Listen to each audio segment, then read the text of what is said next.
All right, let's do a quick mic check.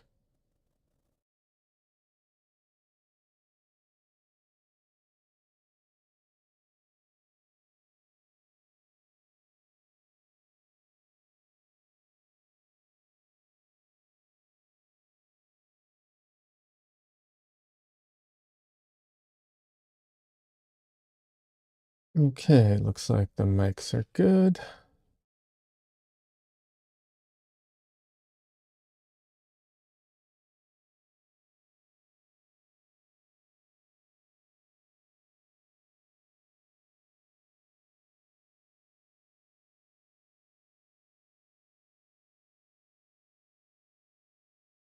Alrighty.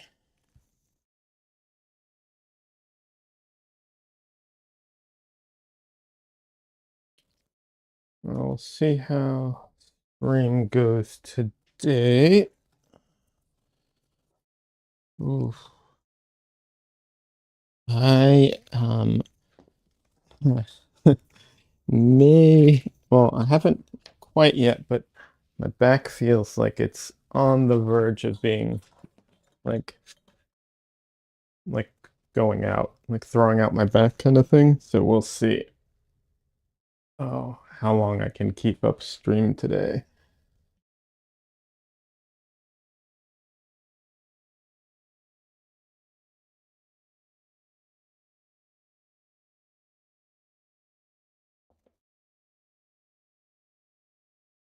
Yeah. I am unprepared. Well, not unprepared. I had to make changes to my setup, and that took time. So certain things are less prepared because of that.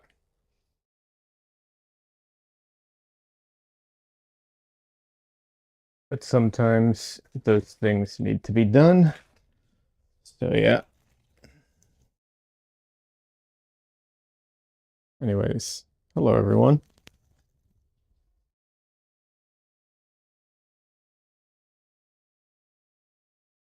All right.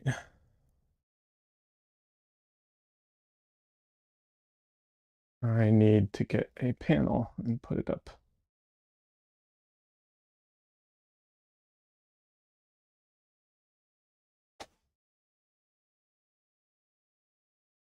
Yeah, we'll see how it goes today. My back, every movement just feels not great.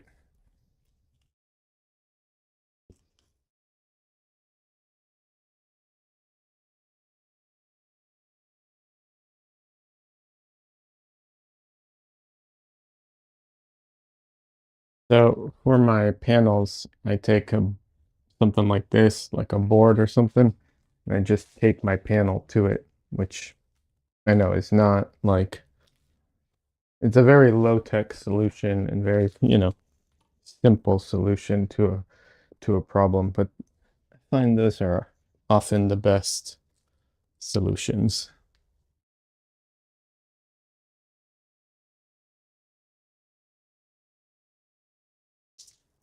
So I just take tape and just make little loops like this, tape it on the back. That's it.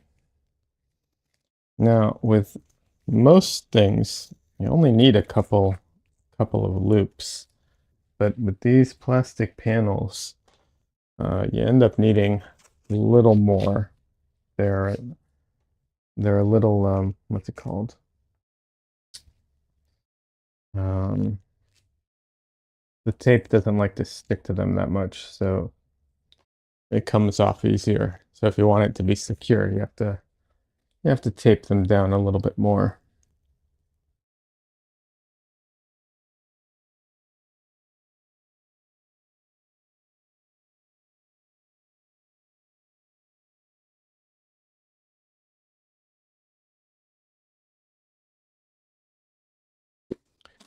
So you can't see my camera up here anymore because I actually moved my camera much higher than it was before.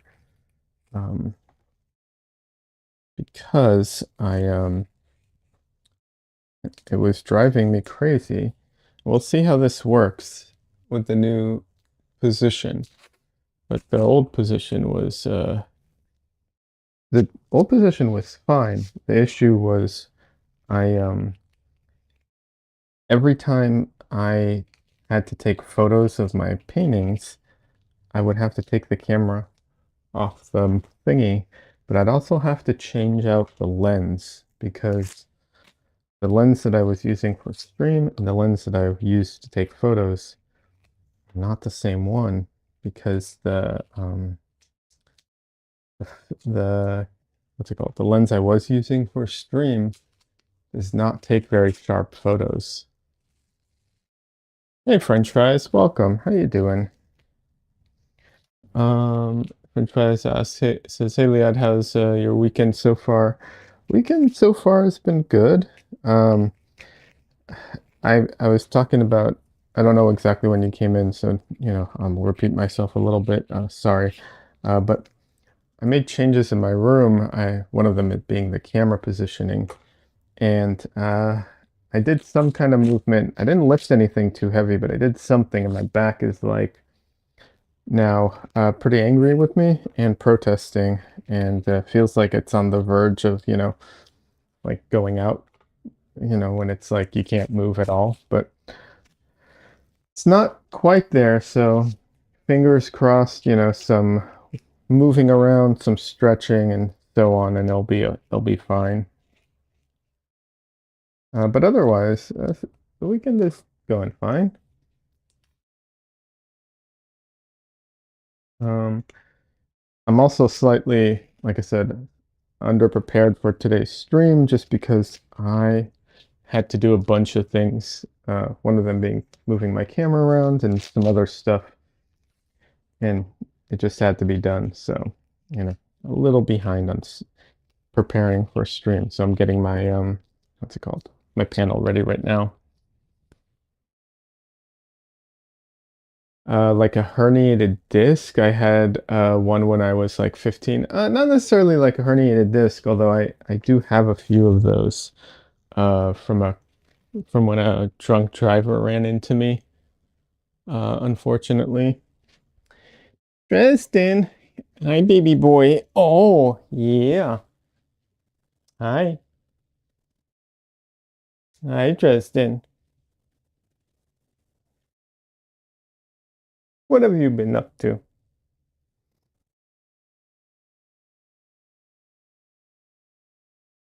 No, just like sometimes my back, like I'll do something, I'll do a wrong movement or strain it in a way and it like feels all messed up and like I have to be very careful with my movements or if I move in the wrong way I get a sharp pain, that type of thing. It's not exactly it's not like I herniate a disc. I don't know exactly what it's called, but yeah.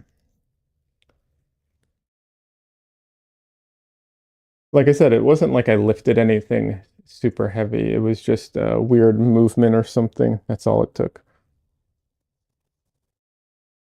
Yes, Kitty. For anyone who doesn't know, this is Dresden. He's named after Harry Dresden, the wizard, from the Dresden Files. He's a sweet, sweet boy.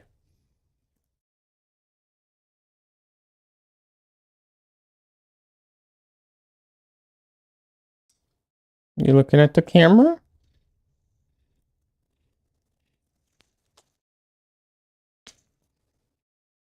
What have you been up to? You smell dusty. What have you been getting into, little boy?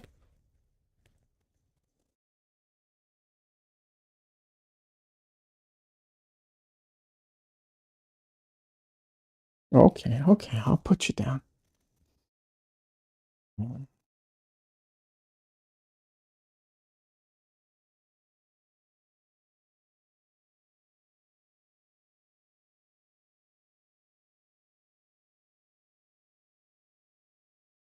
Um, yeah. Where was I? Oh yeah, I had to put the board connect it. Tape it. So I just take this and I take this, which now has tape on the back of it, and I use the ruler to give me a little bit of space and to help me, make it straight. And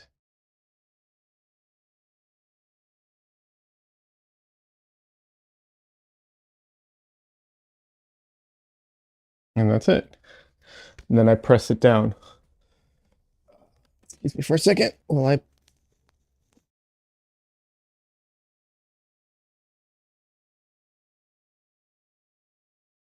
put some pressure on it on the floor, because that's the easiest way to do it.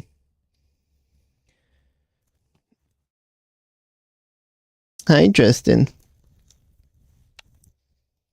Little boy. Oh.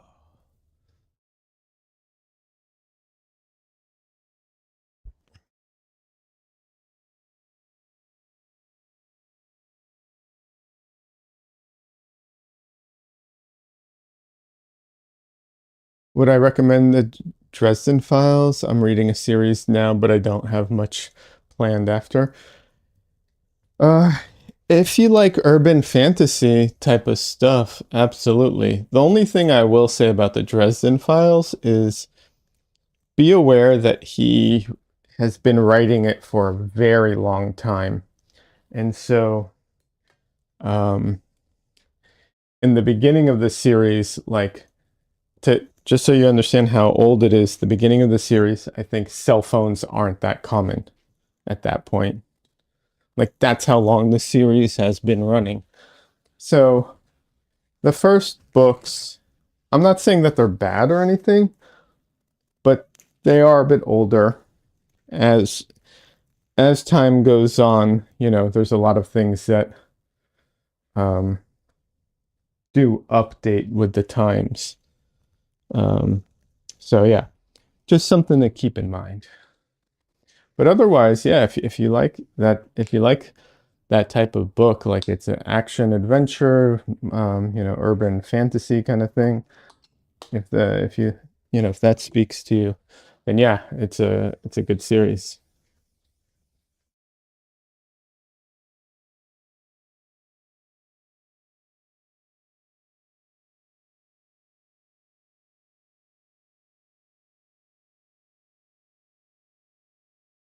And if you listen to it, I don't know if you like to do audiobooks, but if you listen to it, it's um it's narrated by James Marsters, who has a fantastic voice.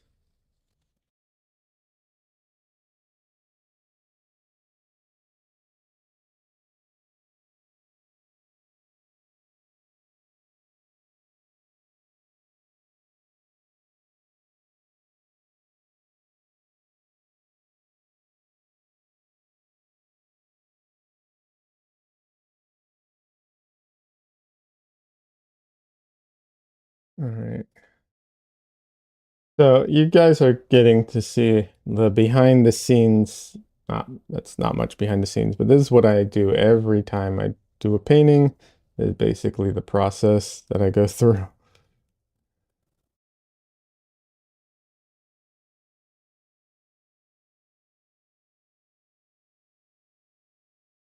So every stream, this is what I'm doing prior to this stream. Although a lot of times I end up doing a lot of this on the floor just because it's easier.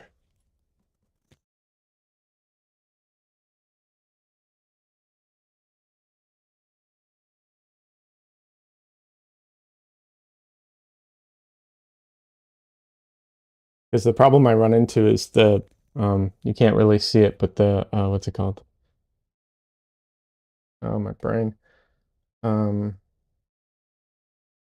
the easel is getting in my way and I can't put the um, ruler flat because of that.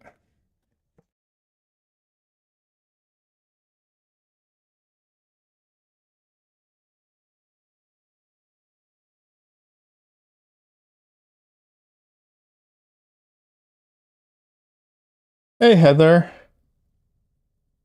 Sorry you're late. Took a nap. You don't have to apologize, like I said. Like I always say, you don't have to apologize. How you doing? How was your nap? I hope it was good.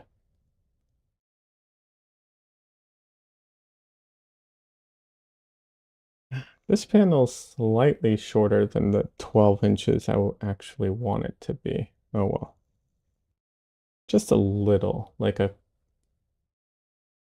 well, let's see, it would be an eighth of an inch shorter.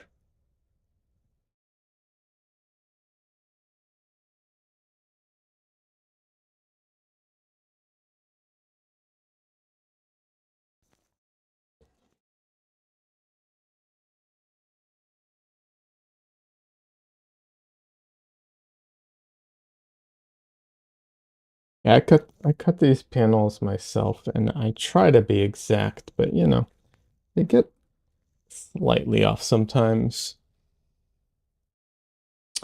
It was good. You went to Fan Expo yesterday and it was a looking day, so I was wiped out.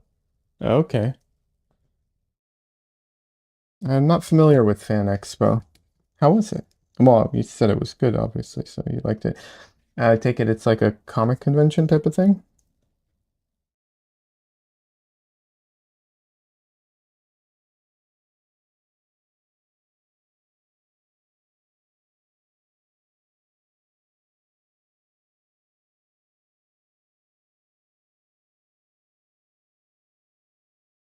Like a smaller Comic Con. Got it.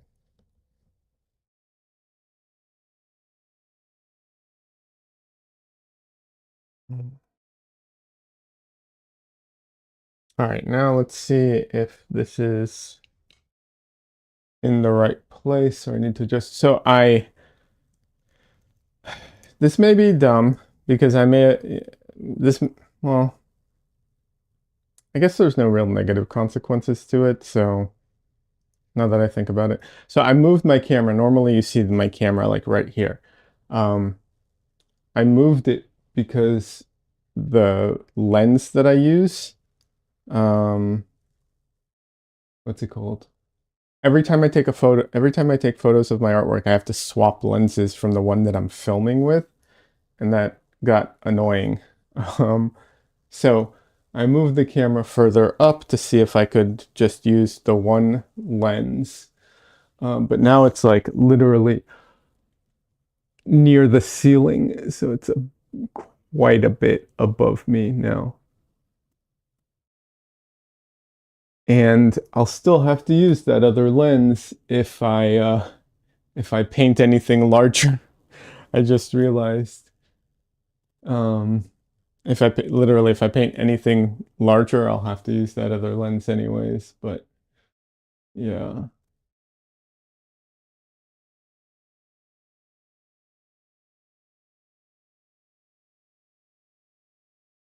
you got to pet a baby sloth. Oh, that's awesome.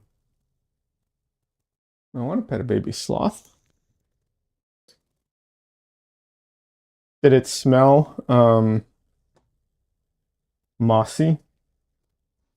I know that they can have moss growing on them.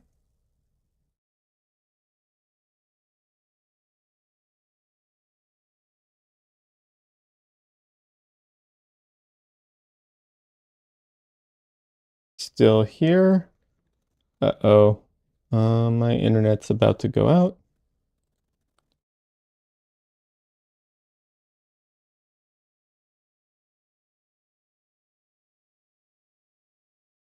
Hopefully the stream doesn't get messed up.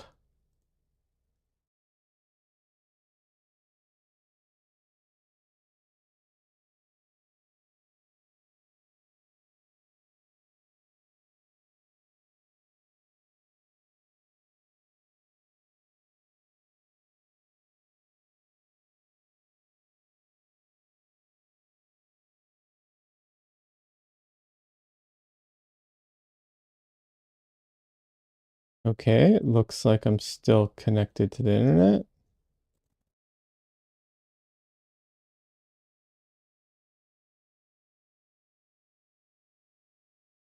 Okay.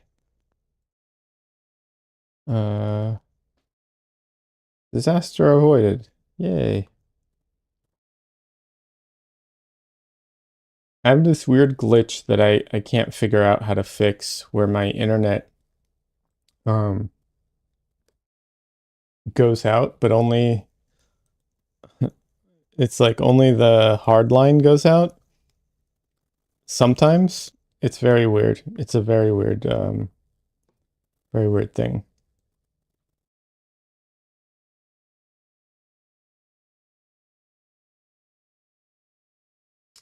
All right, let me see if I can. Nope.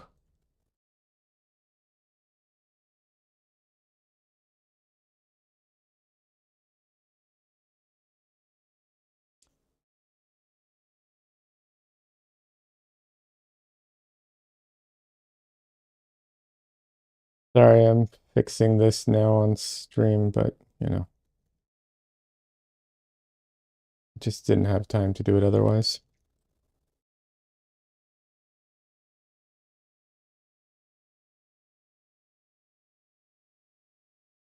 You didn't smell it? Oh, Heather says it didn't smell and it was so soft. His name was a a baby, baby Sid. That's cute.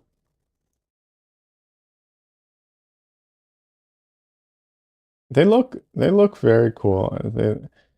Like I said, sloths look like I don't know, they're very cute. I would love to pet one.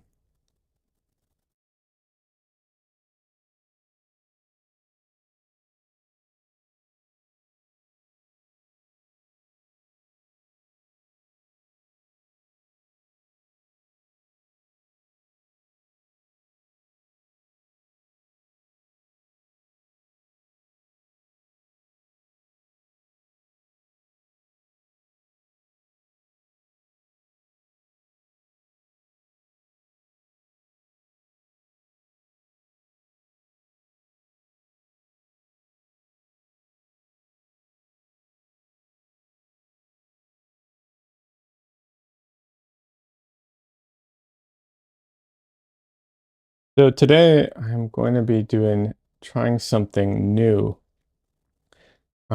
So it's a bit of an experiment for me today. We'll see how it works out. Um, I was kind of hesitant to experiment given my current work schedule, but um, I I can't help myself sometimes, so we'll see. We'll see how it goes. If it, doesn't go well, it'll just be a great learning experience.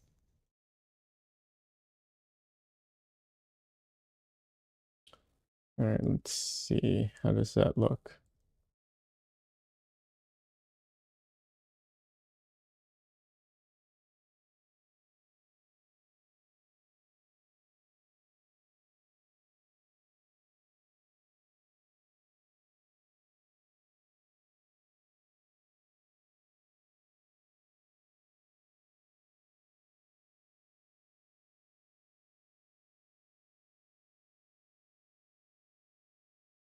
But yeah, I couldn't help myself. Because I think it's a cool idea. So we'll see how it goes. All right, I think that's about as close as I'm going to get to it right now.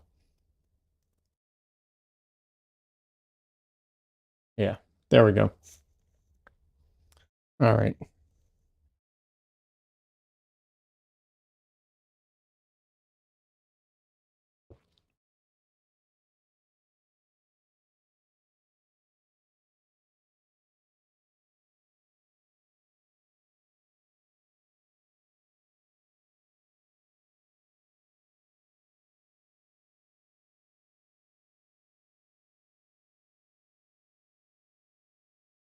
Oh, some good news. I got into a group show. So I have some of my paintings are going to be in a local group show, which is kind of cool. Um, you know,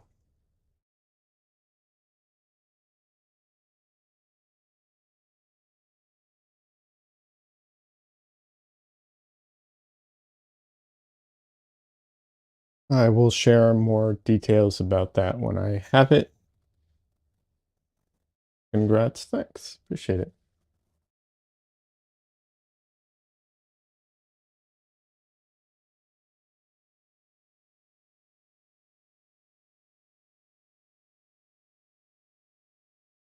All right. So today I'm going to start out with something I don't normally do, and I'm going to start out drawing.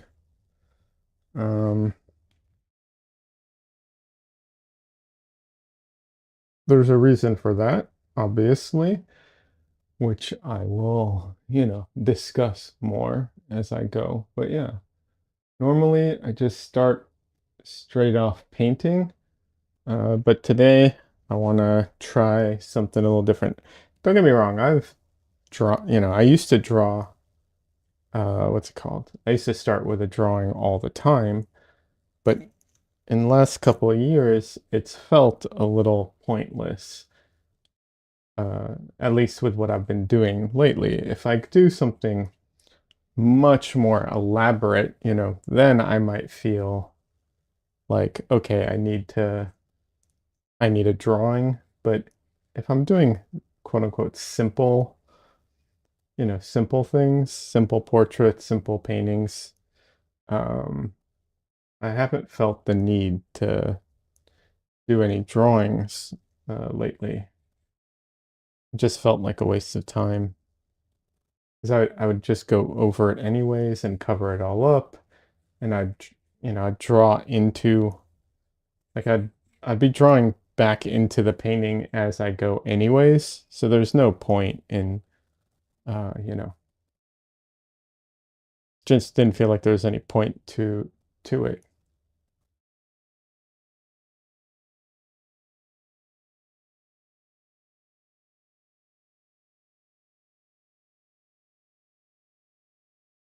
But today, the reason I'm doing this is because of how I'm going to try and approach the painting process.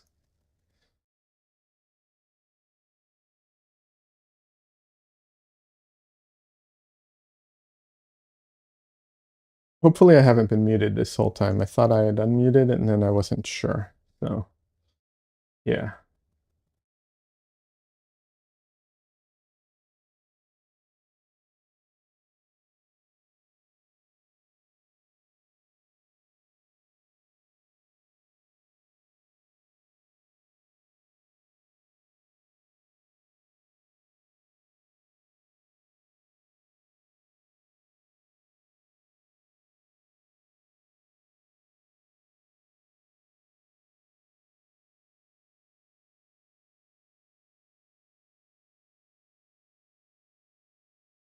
The one thing I always have an issue with when painting, when doing oil painting and drawing, is the what's it called? Oh my God. The pencil lines. If they're too strong, they show through. If they're depending on if you're using like real pencils or depending on what you're doing, um, you know, they can leach through or affect the color and so on. Hey, Des. Des says, "Happy affiliate anniversary." Is it my affiliate anniversary? I wasn't. Okay, cool. Thank you. I appreciate it. So apparently it's my affiliate anniversary on Twitch, which is neat. It's been a while. Um, I didn't remember because what's it called? Um, I don't remember. I started streaming a long time ago and then took a big break and then came back to it. So yeah. Thanks, Des. How you doing?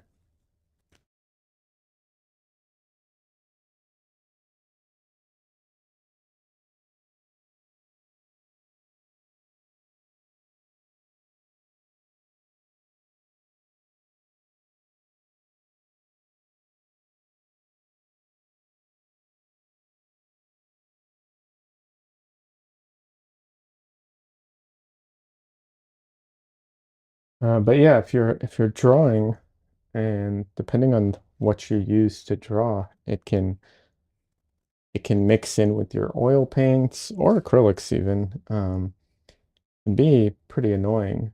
So you either have to use something that won't, or you have to seal it with something, or you have to do a layer and just do a second layer to compensate afterwards or something. Yeah. Doing okay, always tired. I feel that.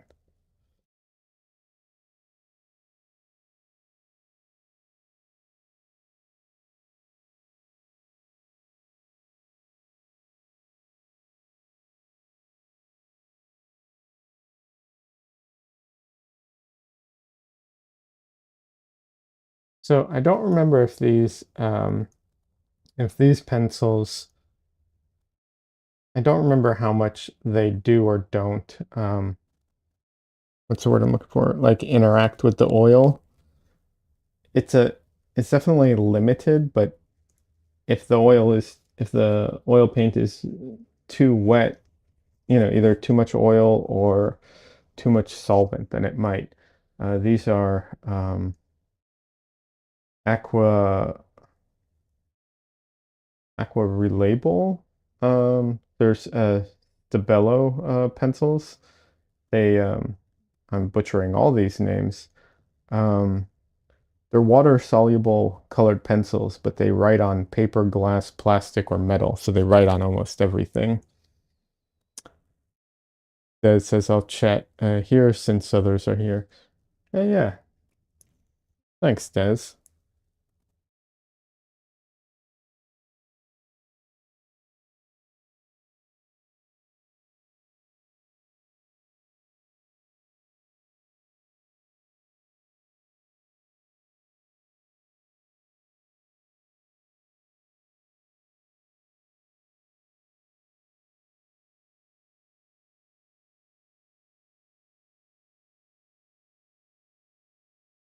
We'll see. I was saying at the beginning of this stream when literally no one was here, which, understandable. But my back, then French fries came in, but my back, um, like I didn't throw out my back exactly, but it's like on the verge of that, which is not, not great.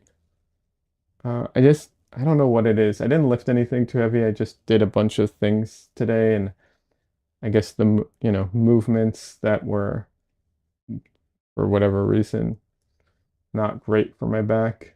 Um, Rearranged some things in my room, cut panels, all that kind of stuff. And yeah, I don't know. So we'll see how long I stream today, just based off of like how my back is doing.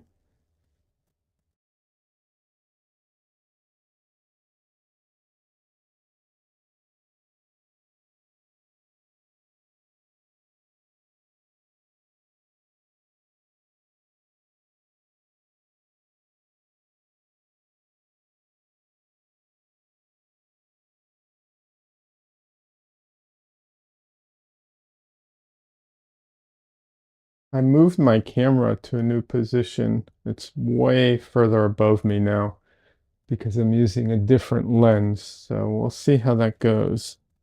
I was getting so frustrated with constantly having to, like, I would have to take the lens I was filming with, take that off and replace it with with my photo lens just to take photos of my paintings and then swap them back and everything, which probably isn't that big of a deal, but I don't know. I thought if I could just do it all, keep it all in one, it would be one more thing streamlined. So, plus I won't knock into it now with my when I'm wearing headphones, so that's nice.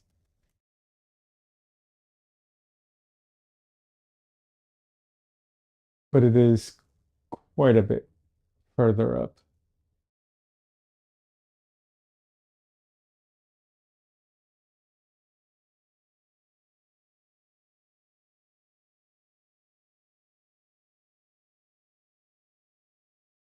All right, I'm being a little more cautious than normal because I don't think that this pencil can actually be erased.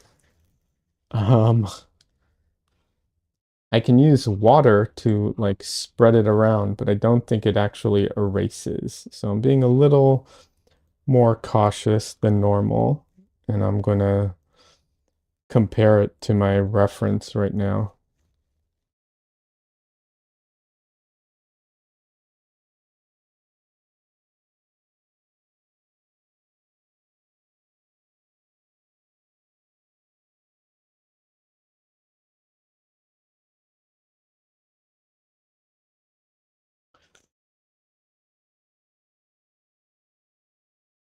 Do you have anything you want to share with people? I know um, your, I know your project, project you were working on ended, but I know you were already talking about next year. Have you started on that?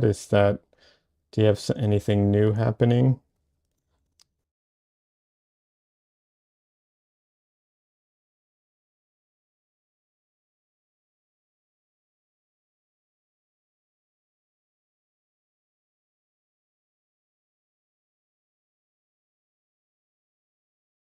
I will say I also have a commission that I need to start working on.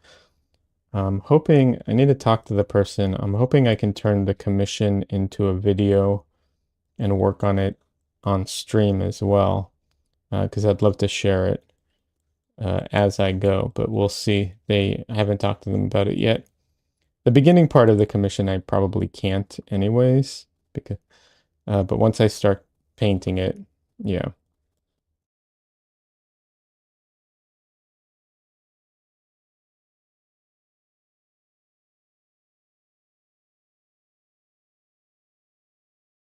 So yeah, I'm just sorry I can't do this on camera. I I'm just overlaying my painting and my reference on top of each other in Photoshop so I can, see it.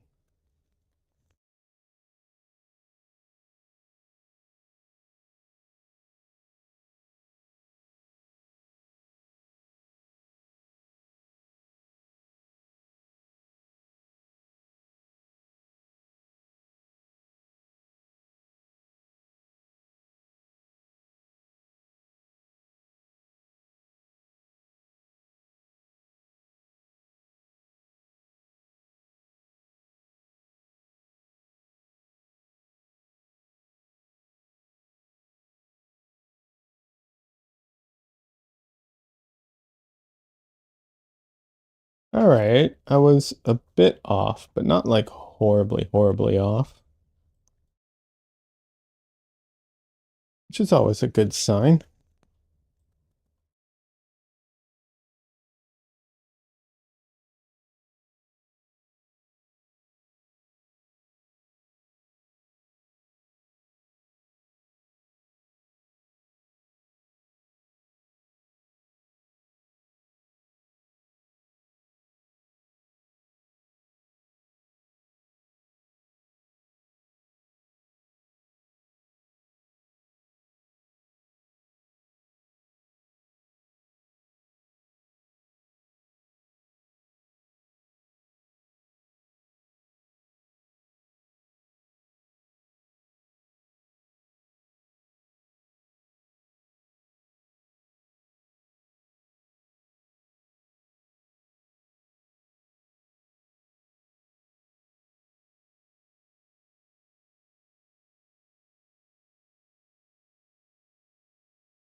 So the idea for today's painting, the reason I'm drawing it is because I am hoping to um to lean on the drawing a bit when I start painting it. I don't think that the drawing will really show through. Like I'm not expecting, it's not a watercolor, you know? So I'm not expecting that. But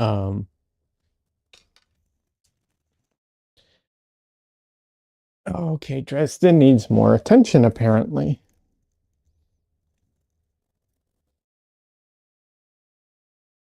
What are you eating?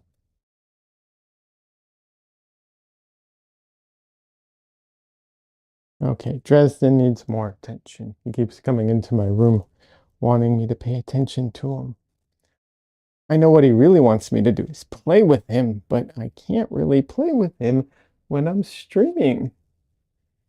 I know, little buddy. I'm sorry.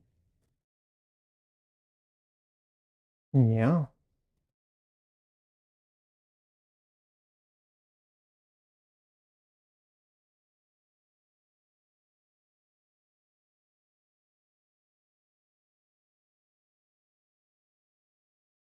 I know. You want to go to my window, but you can't go to my window.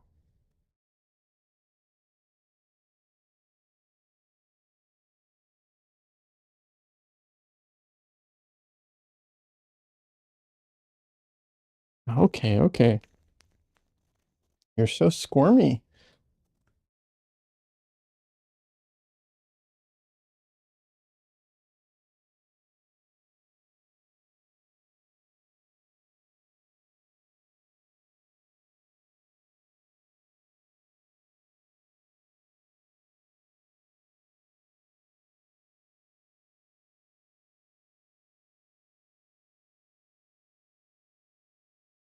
So yeah, I know it's not a watercolor, so I'm not expecting the drawing to like shine through to that degree, but I am hoping that I can.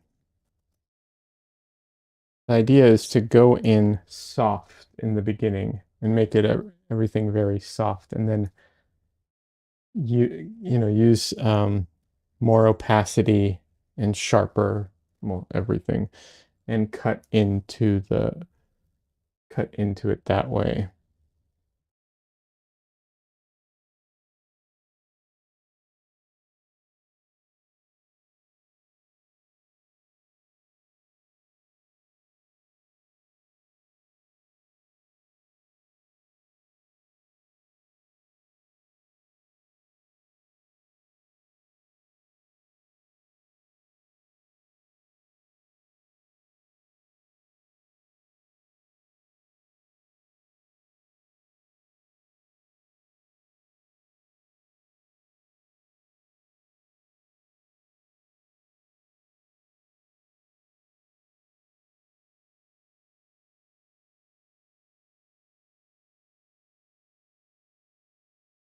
The reason for all of this is I'm hoping to have a kind of process that I can show people to like how to paint a painting type of thing. I mean, there's 100, videos out there already on like how to paint a painting. And obviously you can watch my videos and deduce for yourself how to paint a painting. But I was hoping that I could make, it's not exactly a guide because um, you know, I don't think it's like the way, but maybe a good starting point for people if they haven't done this before, but they have, some drawing skills.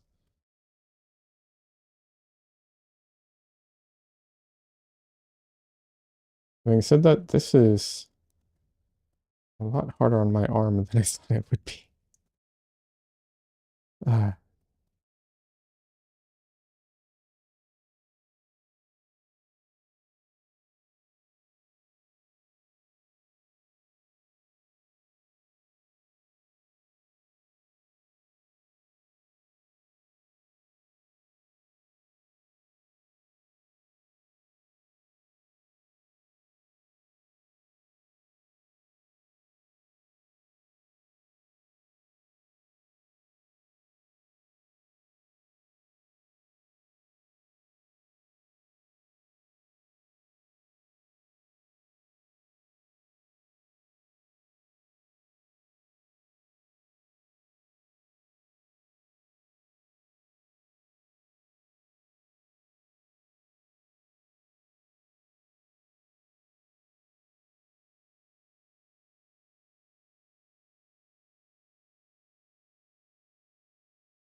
Okay. I was a little worried you all couldn't even see what I was that I was drawing, but you can kind of see it.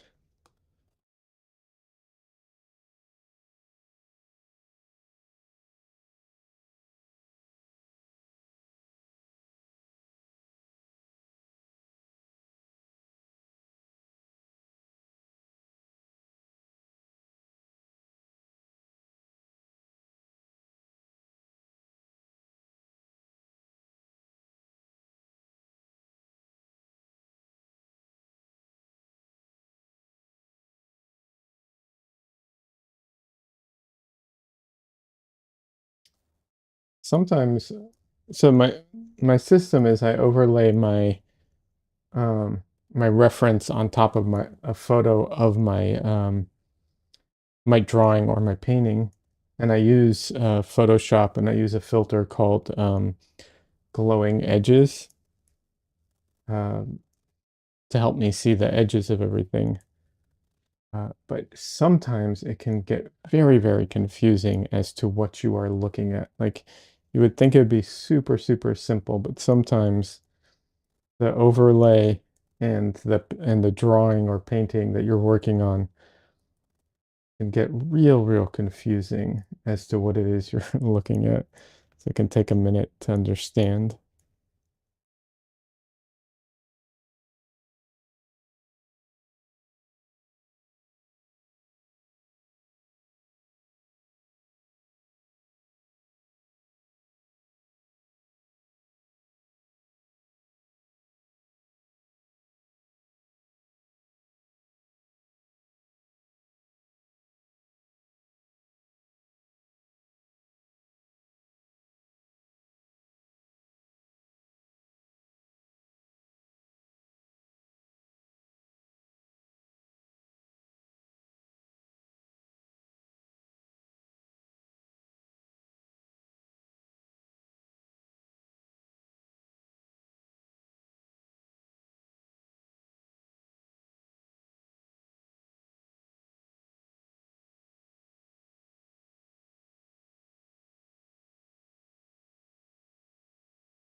So I'm curious if anyone had a chance to watch the latest video I put out.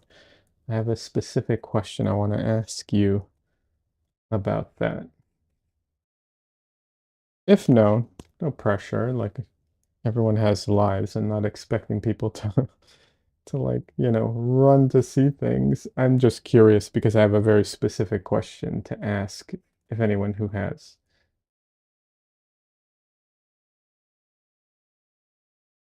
So, my question what is was the dark vision little thing helpful at all? Because I wasn't sure about that. I was kind of on the fence about that.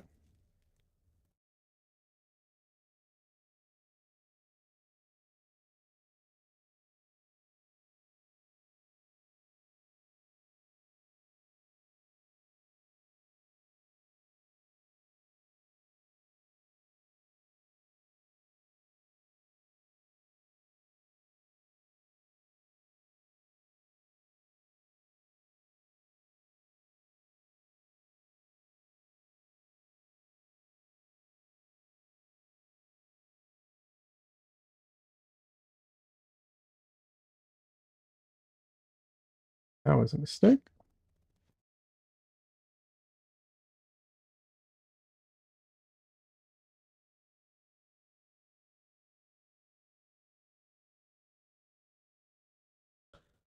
What was the question? Oh, the question was the dark vision in the video helpful? And if like I said, it's one of those things that like if you watched it, you'll know. And if you didn't, that's fine. I'm not I'm just curious if anyone thought that was helpful or not. Oh yeah, you think it was? Okay. Cool. I wasn't sure. I was kind of like I said, I was kind of, you know, unsure if it would benefit anybody or not.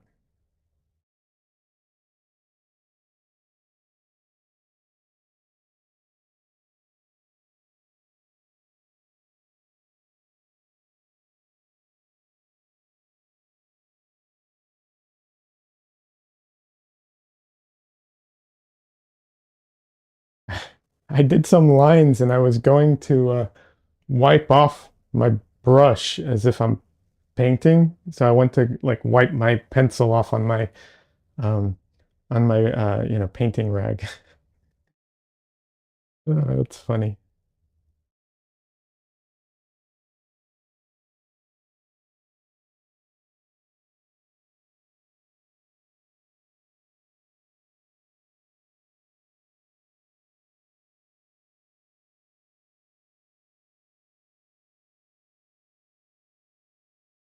Well, thank you, Heather. I appreciate the feedback on that.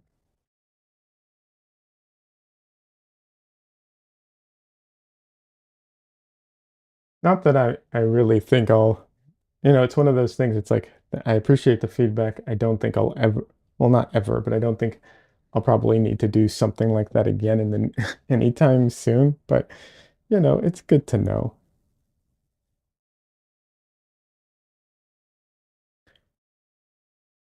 After I posted the video, I was so mad at myself because I realized it was one of those things where I realized after posting that I forgot to address something that I wanted to address in the video, and I totally forgot to. I don't know how that happened, but it was, you know, just one of those things that happen when you're, putting things together, I suppose. But yeah, I started the painting on a white matte board. Uh and so, one of the issues I had with previous paintings with the previous days were that it was a black panel. So I wanted to address that and I totally forgot. I mean, I think it's obvious, but still.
All right, I'm gonna do one more check before this paint comes out.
All right, let's see. So I know I'm off camera, but I'm still here.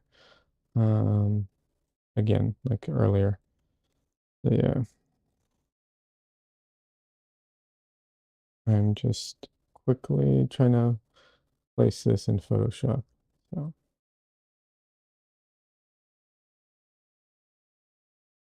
with all the AI nonsense that they're doing, it would be nice if they had an AI uh, that could identify the square or the rectangle and fit it to the frame of the image. So I didn't have to manually do this every time. But I guess that would be a useful thing to use it for. So why bother doing that, I guess? I don't never understand the logic there. But yeah, because this is annoying every time that I have to do this. It's not a big deal, but I'm just saying, like, if they're going to build all these, AI systems and everything, like, you know, this seems more useful.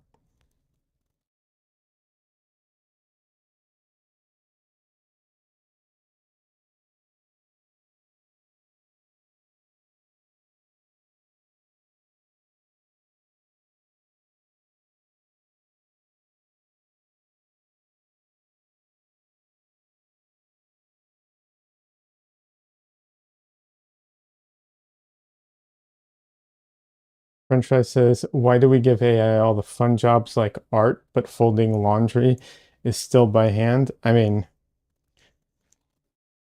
the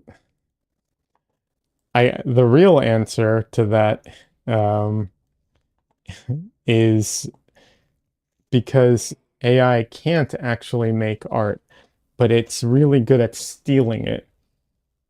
Um, and we are really bad at recognizing that it's stealing it because it's stealing from so many sources. So it seems like it's not stealing, but it is.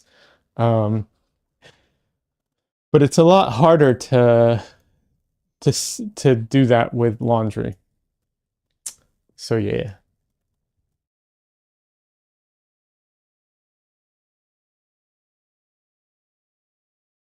And um, artists, not all, but that we'll say the ones that do get paid a lot more than people folding laundry. Um, and they want to find ways of not paying people. So that's it. French fry says, exactly. Have you opened up Pinterest recently? It's all AI. I honestly, I have not, but that doesn't surprise me. I've heard that before. Everything seems to be all AI lately. It's gross. There's a YouTube channel called Some More News, and I generally like them. Generally I like them. Some of their politics are not for me. Um, and you know, politics and world stuff and everything can get complicated. And there's definitely some things that I'm not, crazy about the way they've covered it and so on. Um, all to say that they do have some really good coverage here and there, more than just here and there. And recently they did their latest video was on AI, and I thought it was pretty good and pretty funny. But yeah, it's called Some More News on YouTube. Um, yeah.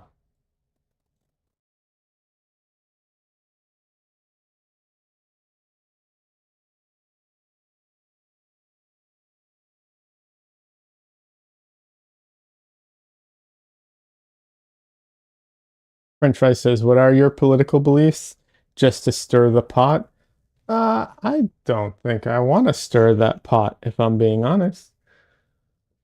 I think my political beliefs are pretty easy to kind of guess at, roughly.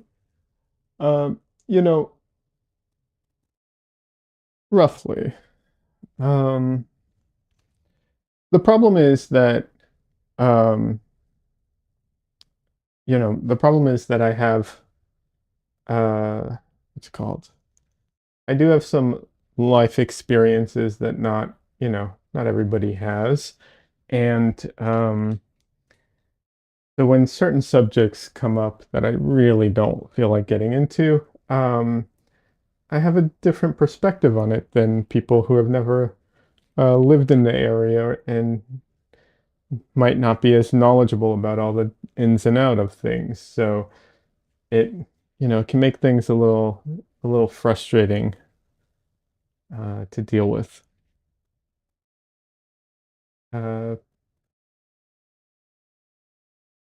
but my overall belief systems, regardless of politics, most people can, I feel like most people can get behind them because generally speaking, I want people to be happy. I want people to be free to do what they want as long as they're not hurting others. Um, I want people to, create more art because I love art and I think it's good for everybody, the creators and the viewers. And, you know, like, I think, I think unfortunately there are too many people in the world. And I'm not talking about most people, I'm talking about like the people in power who don't care about people and they just want more power and more control, more money, stuff like that. And this everywhere, and those are the people either in government or in big corporations who are ruining the world overall, unfortunately.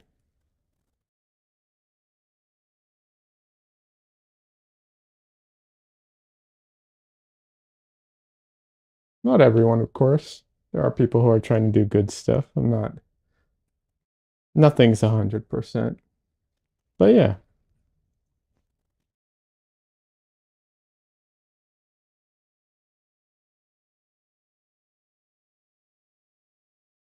so I'm using yellow now just to have a different color to make it easier for me to see a little bit, to contrast with the white. I would erase, but I don't, like I said, I don't think that these pencils erase very well. Like, I'm not saying they won't erase at all, but they don't erase very well. But um, yeah, otherwise, I generally don't really want to get into politics too much, and I try and keep politics out of my channel overall, just because, like, I don't think it needs to be in everything. I know art can be very political in a lot of ways, um, because you can use it. It's communication, and any communication can be that. But yeah, it doesn't have to be all the time.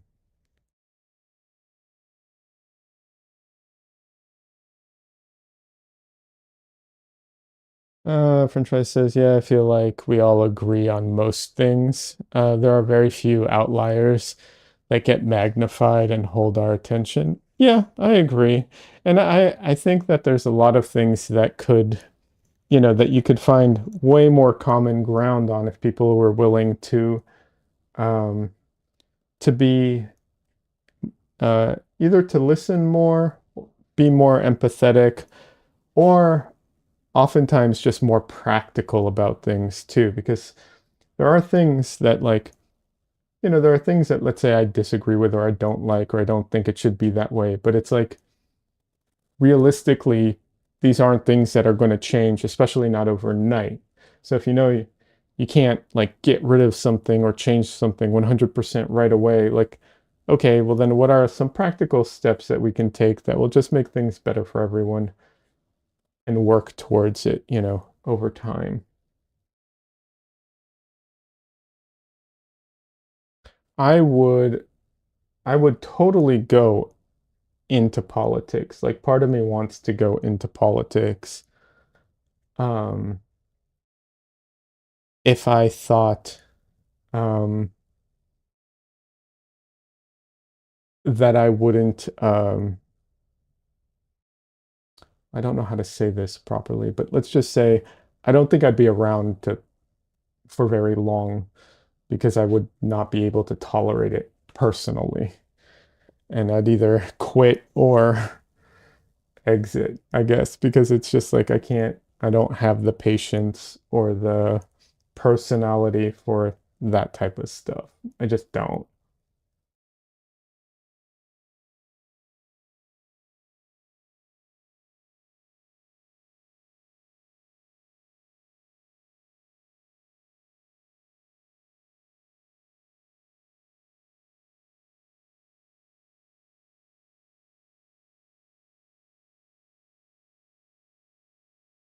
Also, I generally cuss too much, I think. Like I'm I'm on my absolute best behavior on stream. This is like the best I can pull off.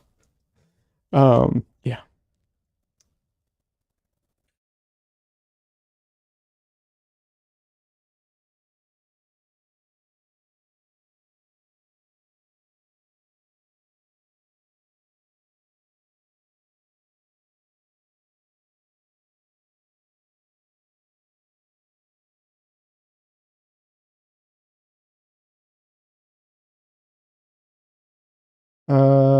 Pinterest says, I don't think I've ever heard you use your colorful language here. I try really hard, for a few reasons. Uh, there is the whole like it is more friendly for YouTube in general, but also, you know, I know that not everybody is cool with language like that. Don't, I disagree with that. Like, I think it's kind of silly. Um, because I think, language, like I don't find a lot of words, I find intentions offensive. I don't really find words all that offensive, but whatever. That's, you know, just my feeling on it. But other people don't feel that way. And also I never know where people are watching these things. I know most people watch at home. Like that's you know, but not always. Some people watch stuff. I used to watch streams when I was at work and, I'd watch it with headphones and stuff, but you never know. So I'm trying to be, aware of that, um, overall. And also my stream is not intended for children. However, you never know when someone a little younger might be here and I'm trying, it's like I said, this is like the best I can pull off, kind of thing.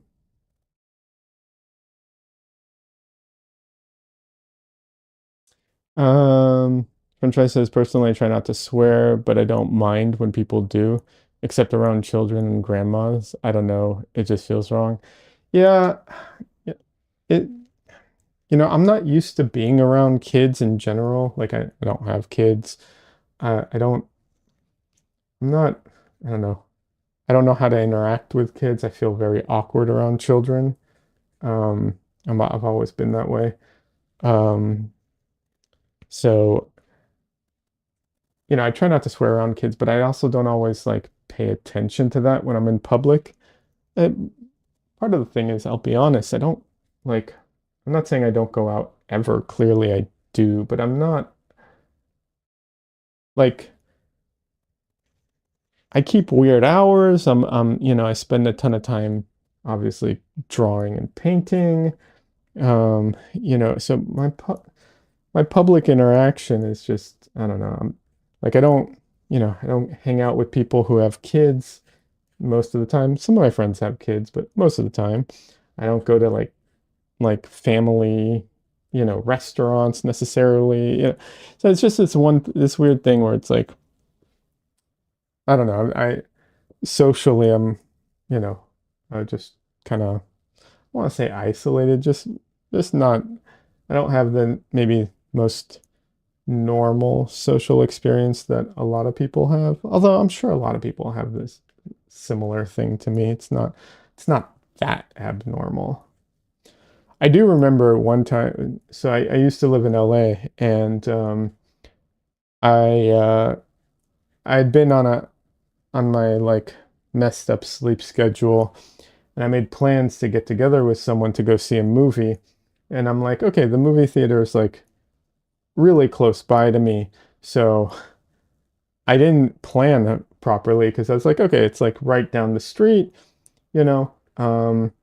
It takes me like 10 minutes to get there. Well, yes, it's a 10-minute drive because LA, I don't know now after all the fires, but at the time, LA, like a lot of things really are close to each other, and it really is like a 5-minute drive. However, with traffic, that 5-10 minute drive turns into, you know, a 30-minute drive. Like it's really bad in LA, the traffic. And I'd been on such a opposite schedule from everybody else. I completely forgot how bad traffic was. Like totally forgot about it because I would never go out during the like busy hours that there's traffic. So then I went to meet my friend, and I ended up being late. Um and I felt really bad about it because I was so like messed up about that. I used to go like I would go grocery shopping at like midnight or 1 a.m. or something like that because there were less people at the store. So I was just like, okay, this is a better time to go grocery shopping. Like that's the type of schedule I was on at the time.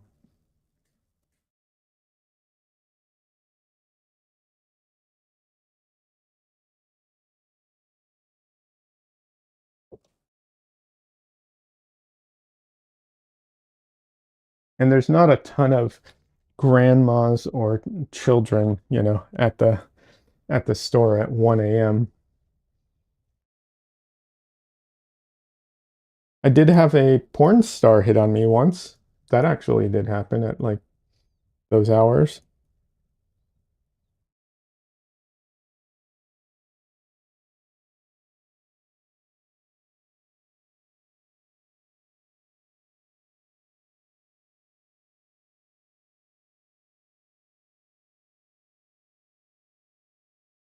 There's not a lot of story there. Just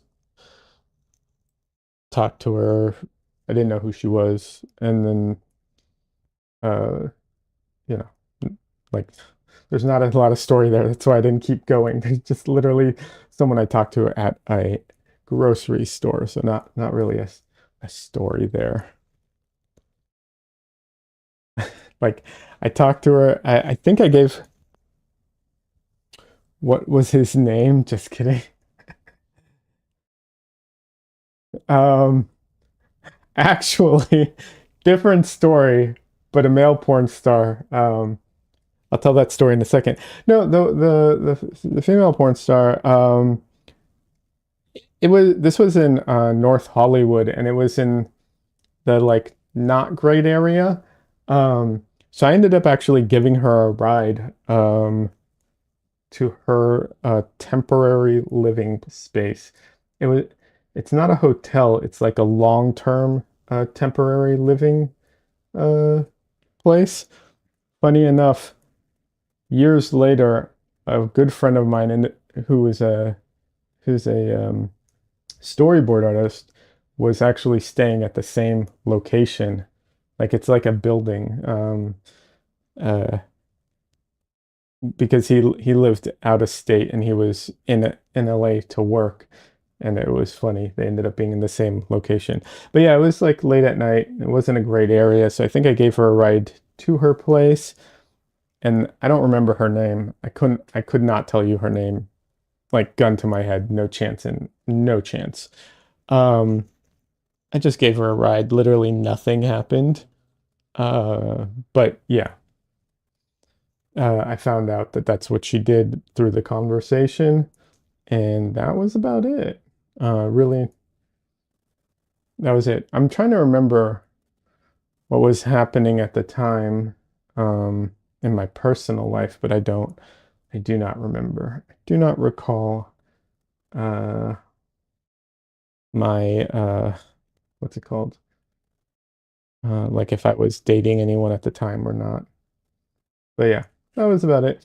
What probably happened was I realized after the fact is that she was hitting on me because I never noticed that stuff. So kind of have a blind spot my whole life around that.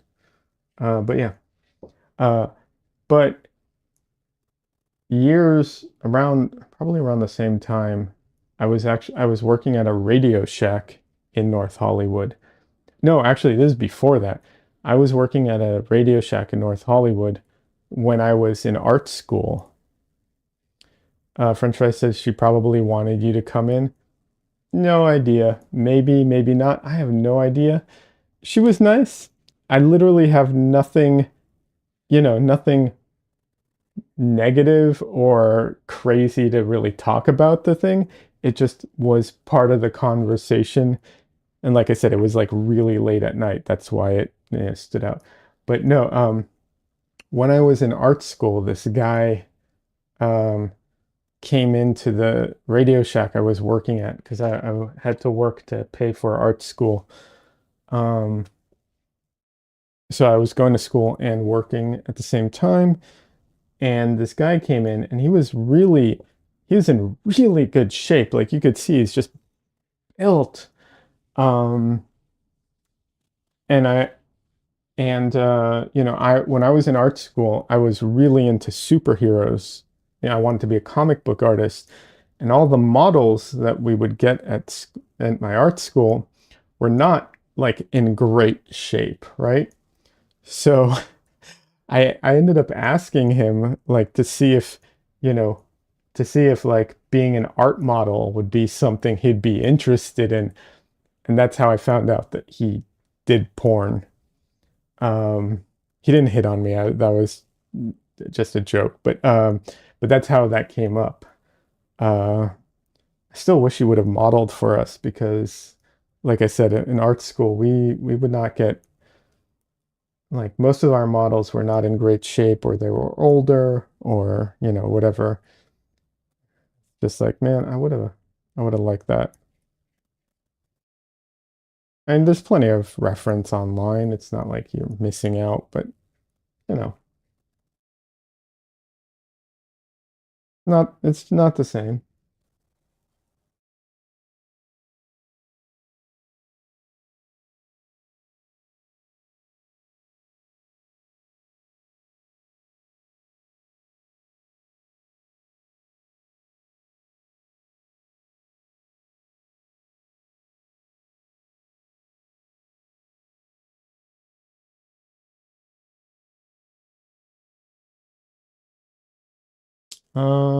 Heather says that's why Greg Land traces porn models for his books.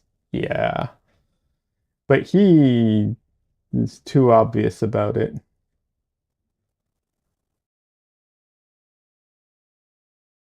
He traces them and does not change them enough. I just wanted good, reference, like to practice, not quite the same thing. Also, not he wasn't going to be doing like, you know, porn moves on on stage. He would just stand there or sit there. But yeah, yep. Heather says he keeps the O faces. He does, and he also sometimes like the limb placement is also questionable. It's like, okay, I understand why, why they're like, they're in a fight and they just, they were thrown to the ground, so I get why they're on the ground, but like they don't have to have the legs and the arms in that configuration, you know? You could move them a bit. Just saying. And when you combine that with the O faces that he leaves in, yeah, there's a reason he got, he got flack for that. You know, like rightfully so.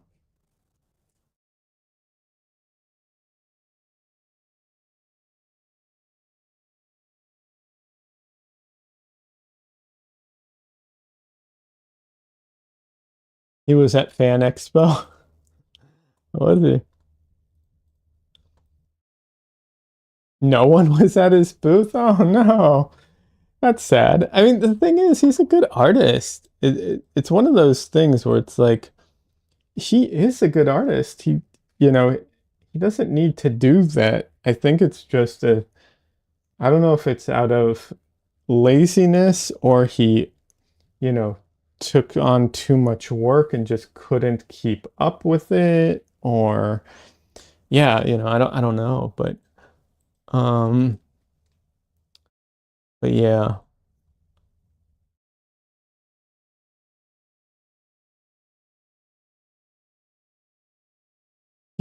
I remember him being a good artist. It was just one of those things. I don't know.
I need to find a what's it called?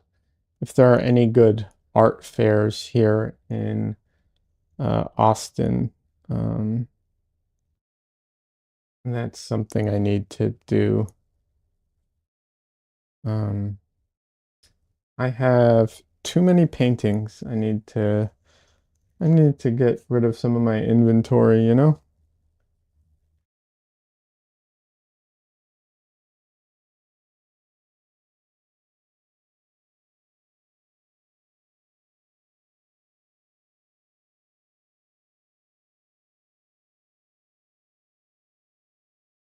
Okay. Alrighty. Well, there we go. That's a good start.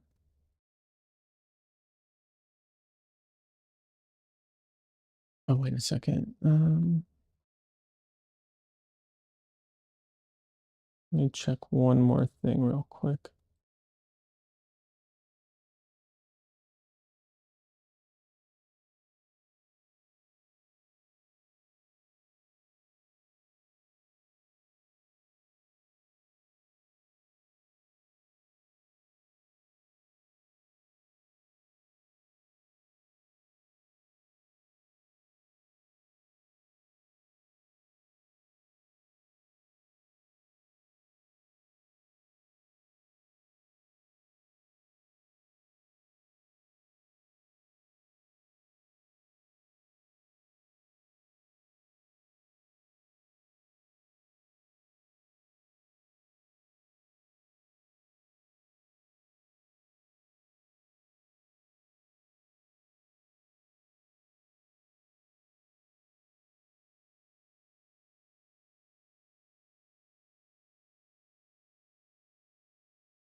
There are people in this. Wait, hold on.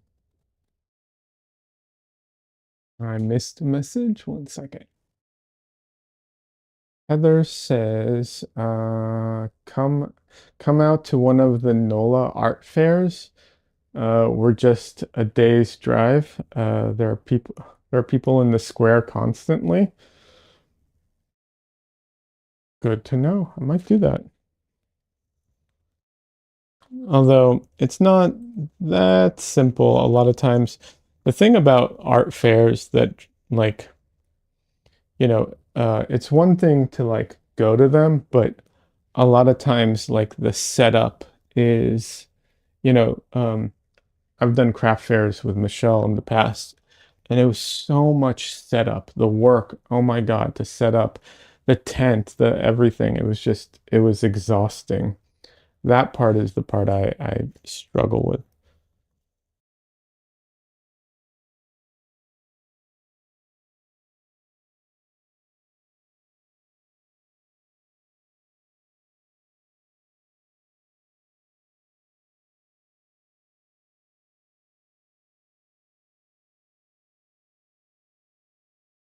Alrighty.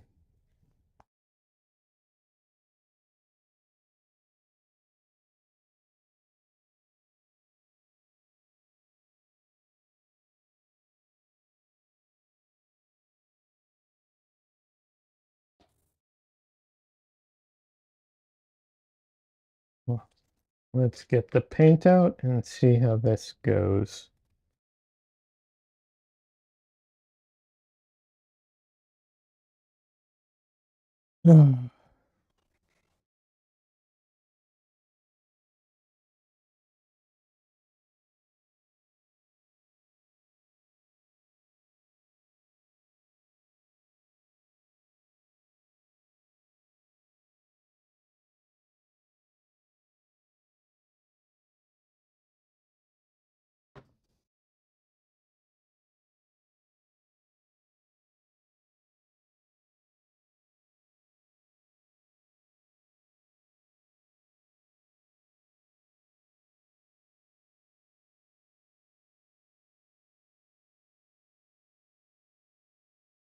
Well, I don't need the white paper underneath my palette anymore. Get rid of that for now. Alrighty.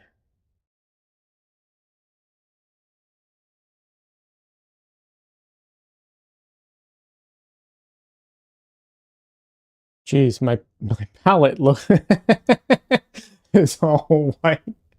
That's funny. Just like in the camera, it's just blasted white. That's funny. Heather says, I'd help you just to hang out. I miss you guys when you moved and you were so much closer now. Yeah, no, I know Heather. Me and Heather used to live in LA near each other, so we used to hang out a lot before I moved to Austin. But yeah, um, I know it would be nice.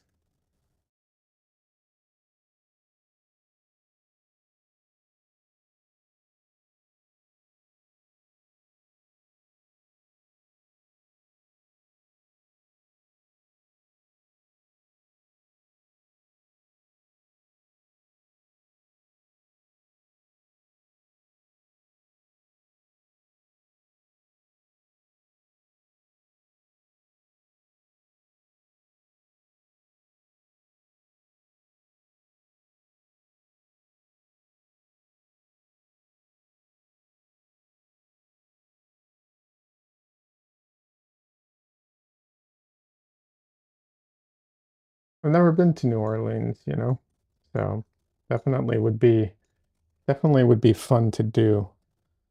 Um, yeah, I think it'd be a lot of fun. I just you know don't know how and when I can arrange it, but yeah, I need to look and see what craft fairs are available, or not craft fairs, art fairs are available, how much they cost, and when they're. I need to get the details basically. But I'm not opposed to it.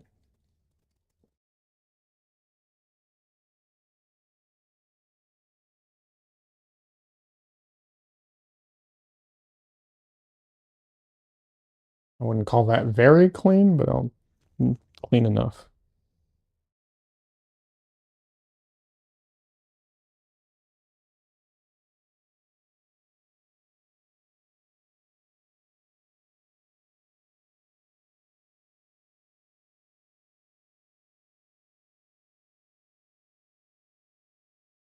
All right, let's get one of the brushes out here.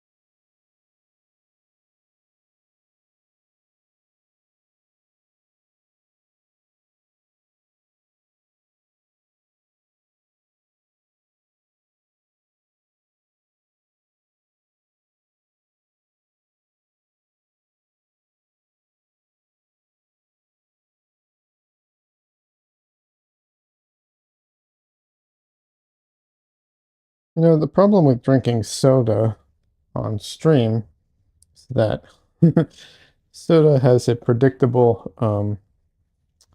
byproduct, but I try to mute myself every time.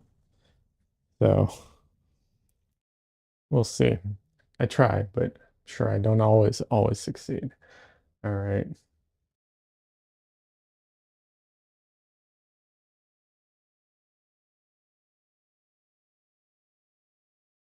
All right, let's see.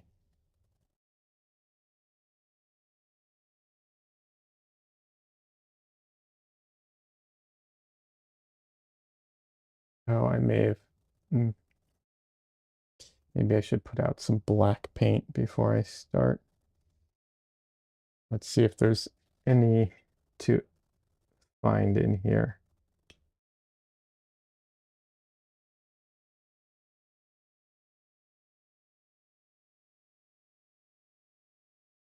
No. All right.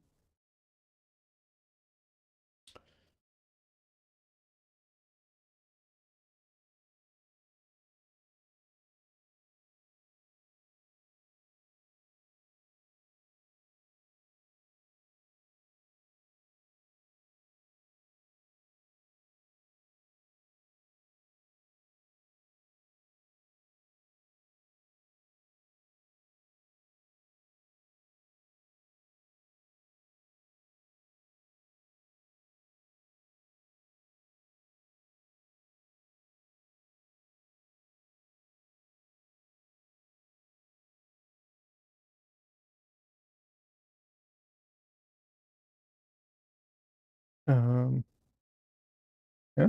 Oh, there it is.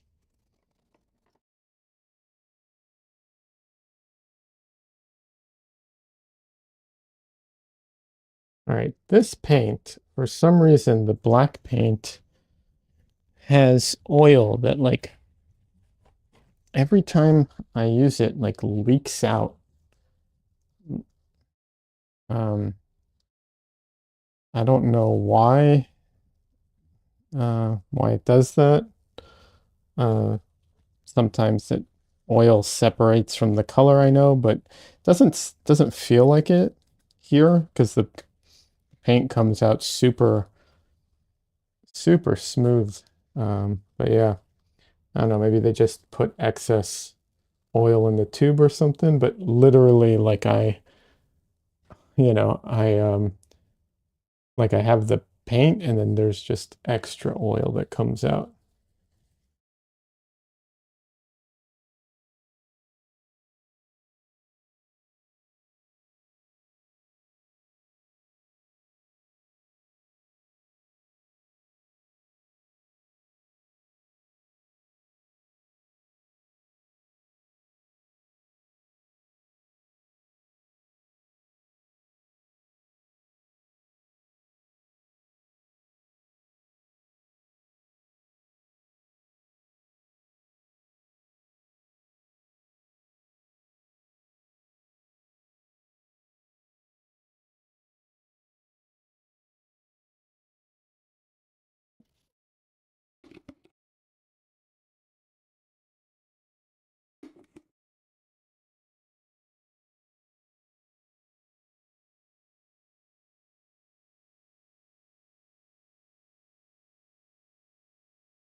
Hey, Des.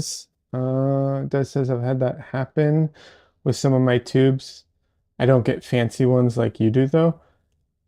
I don't think that M-gram counts as fancy.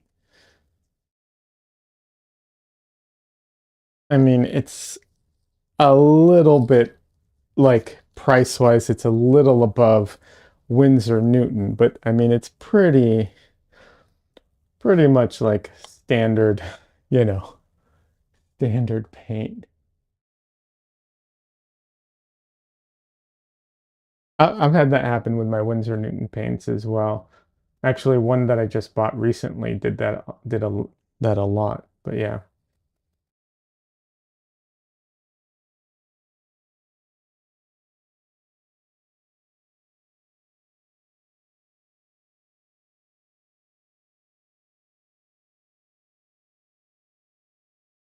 I'm not buying like what's it called? You know, um oh um Old Holland paint or something like that. Can't afford that stuff.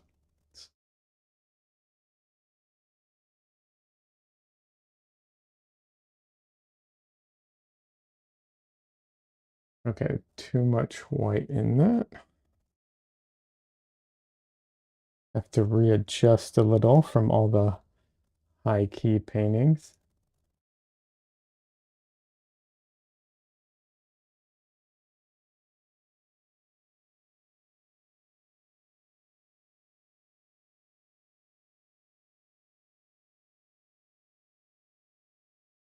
I actually went to buy and I'm glad I didn't because I don't think I would like it. But I was going to buy some Old Holland paint because they're a lot of times considered like the best brand or whatever. Like they're very prestigious. Um, Apparently it's very stiff paint, is what I've heard. I've never used it, but I heard it's very stiff. And I don't like stiff paint, so it's probably a good thing I didn't buy it. Um, but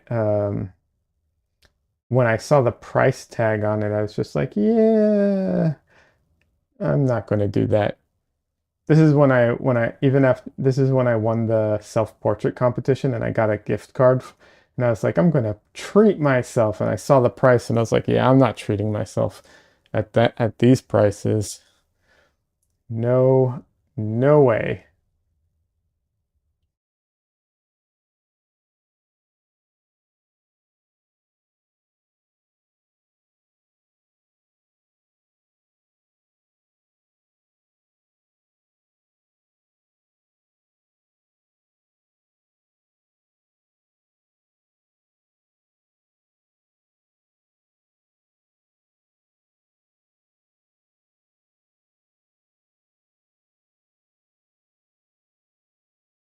Most of the paints that I buy are they're not earth tones. So for anyone who doesn't know, paints, different colors have different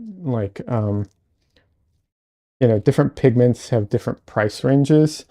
They're like categorized into like um, each company does it different, like series, or they're categorized into like um, there's some kind of categorization basically, and like one or A is usually the cheapest, and then it goes up from there. Earth tones are usually uh, the cheapest, like you know um, umber, burnt umber, stuff like that is usually uh, the cheapest, um, or one of the cheapest. And then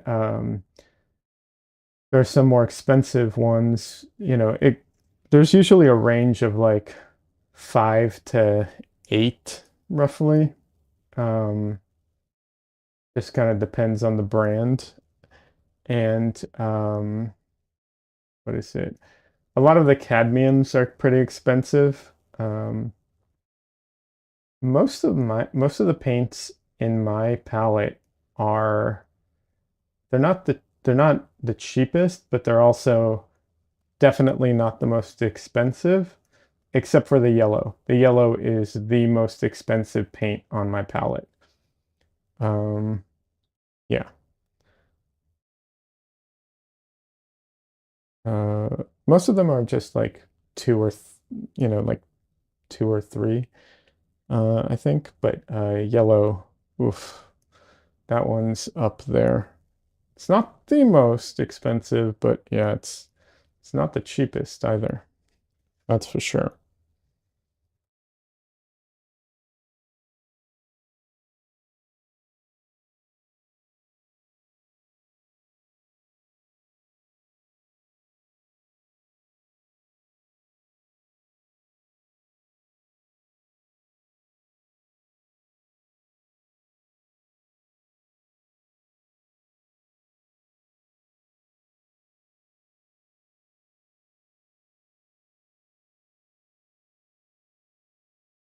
Okay. I forgot how much the panel grabs in the beginning.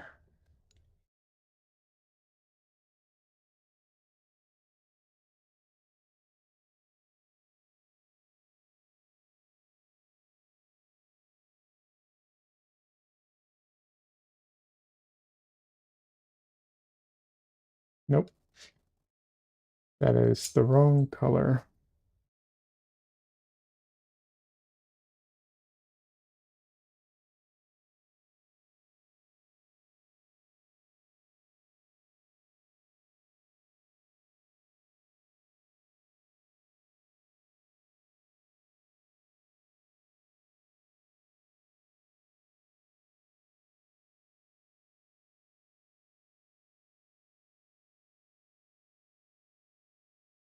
That's better.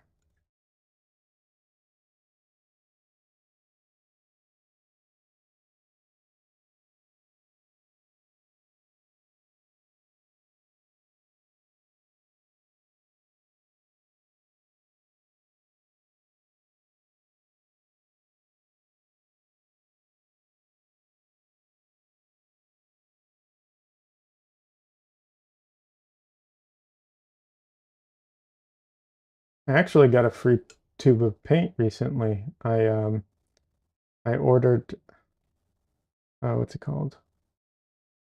I ordered paint from Jerry's Artorama, and they sent me um a tube of paint that was not the right tube at all. Like just the wrong color, flat out. Like not even ballpark, just the wrong color. So I messaged them, and I was like, hey, um, yeah, this is the wrong. This isn't what I ordered. And they're like, oh, sorry about that. Okay, you can keep that. We'll send you a tube of paint, um, you know, to make up for it. I'm like, okay.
For anyone who is buying paint, one of the things that you use up the most is absolutely without a doubt is white. If you are if you are buying and if you use phthalo blue, unless you're painting all blue paintings, you probably won't go through it very fast. Just saying, out of all the colors, um, this one just wow, does it last?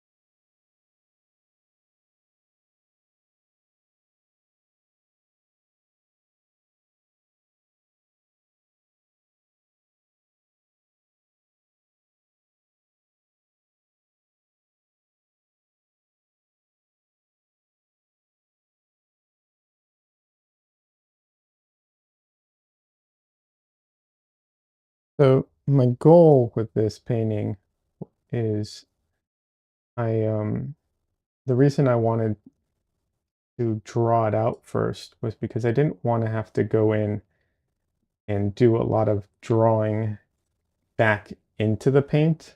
I might have to because, shit happens, but I'm going to try not to. The goal is to do as little drawing back into it as I can, um, because I want this to be a very loose painting that has only a few spots here and there where things get tighter.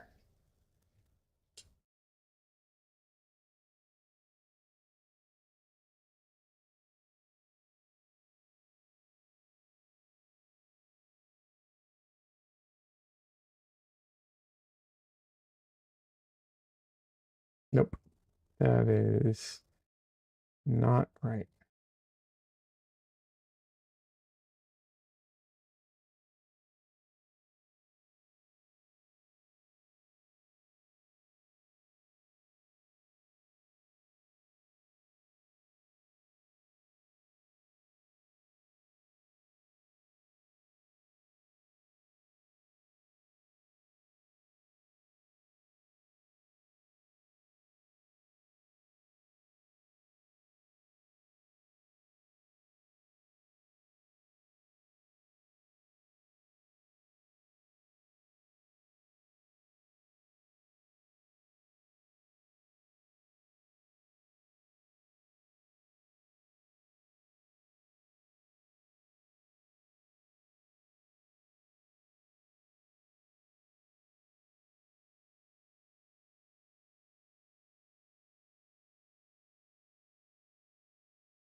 So speaking of like differences, I might not actually end up using the brayer in this painting.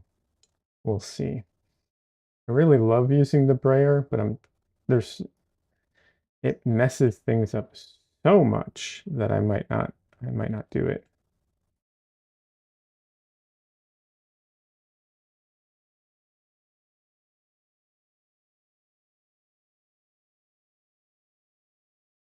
Oh, sorry, I didn't realize you guys can't even see me mixing color over here. I try to keep it in on camera, but sometimes I forget.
If anyone ever wants to learn about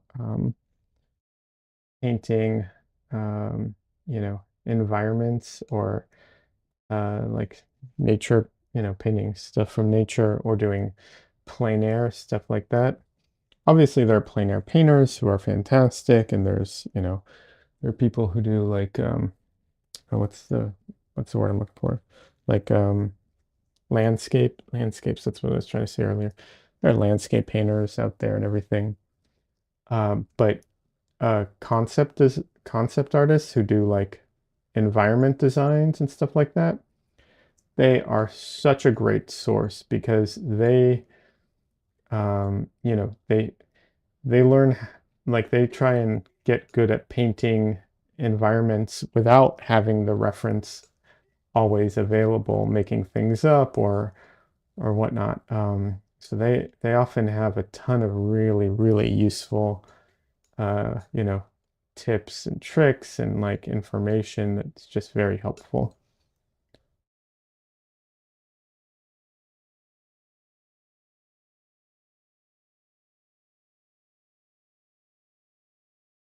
And a lot of them are you know artists, really good artists, and also like a lot of them do actually paint with traditional mediums as well. Some of them are plein air painters and so on. So they're a great resource.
Actually, I'm making a mistake right now. I should put the sky in first.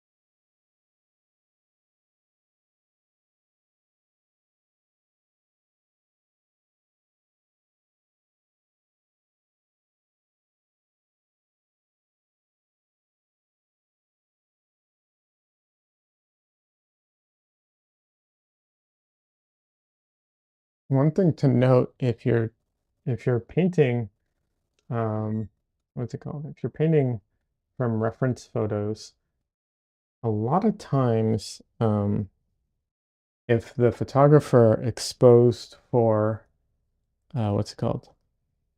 If the photographer exposed for something, a person or a building or something in the environment, a lot of times the sky will be blown out, and that is a limitation of the camera, not a good representation of what the sky actually looked like. The camera just doesn't have the dynamic range to show to capture all of that. So keep that in mind um, if you're working from references that aren't your own and that you can't control. Yeah, be aware of that.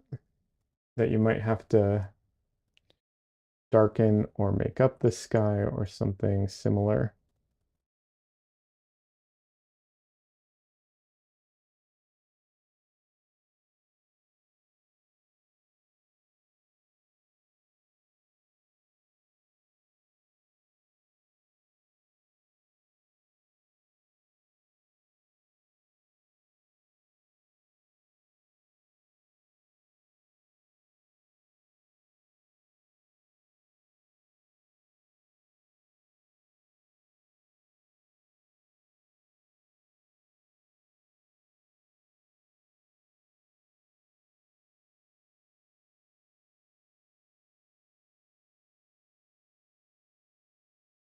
So I don't use this palette knife all that much, generally speaking. I like the size. I got it for the size. It is just way too stiff most of the time to be all that useful. Um, I don't know. Generally speaking, I feel like a good palette knife should have some flex and bend to it. However, it is a really good palette knife for scraping things off of my painting. That's normally what I use it for, like 90% of the time, because it just doesn't have enough flex or bend to it otherwise.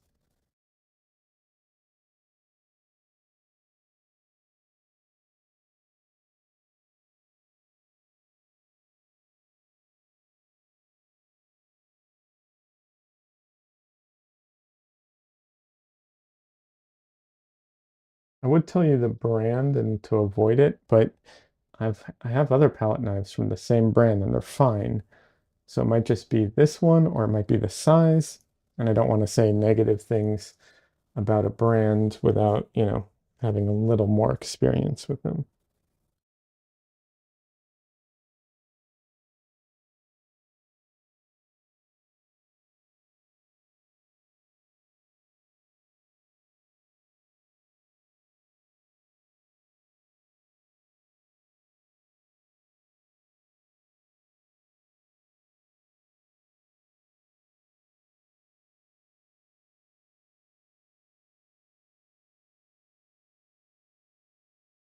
That's the, disadvantage of ordering stuff online, unfortunately.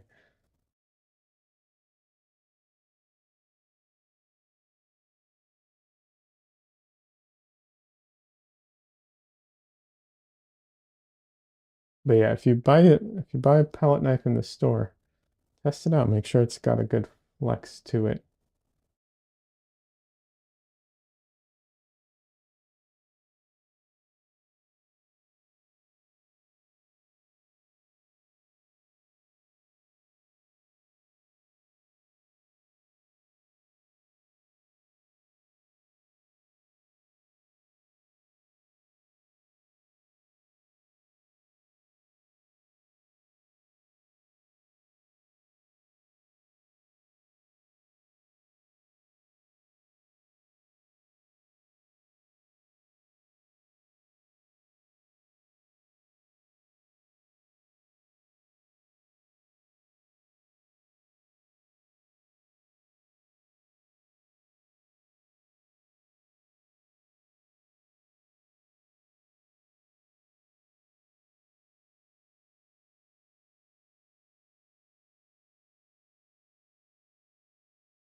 So unfortunately, I know that this process is a little slower than my normal one, but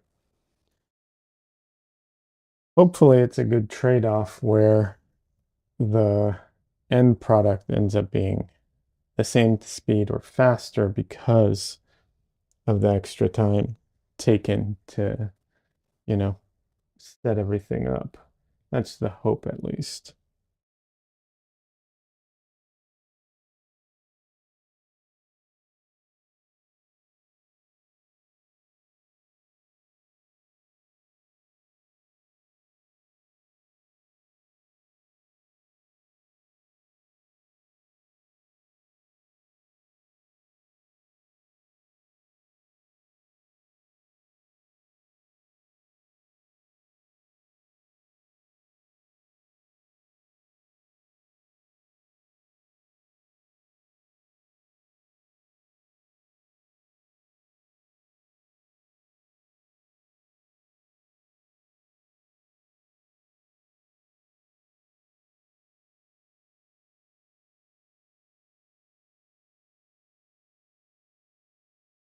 That is something that I've taken away from my, from reference, like setting up your reference, taking the time to get good reference, all that stuff will make your life so much easier, will make your paintings so much better, and will also speed them up a lot.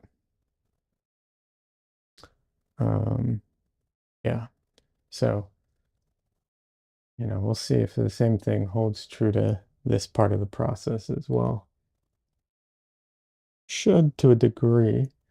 I'm giving up a lot of like the spontaneity of how I normally paint.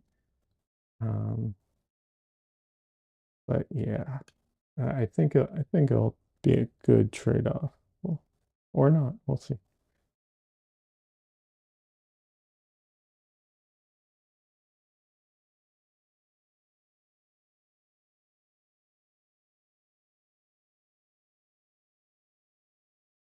Um, oh,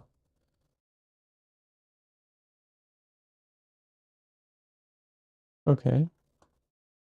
My internet's still working. That's good.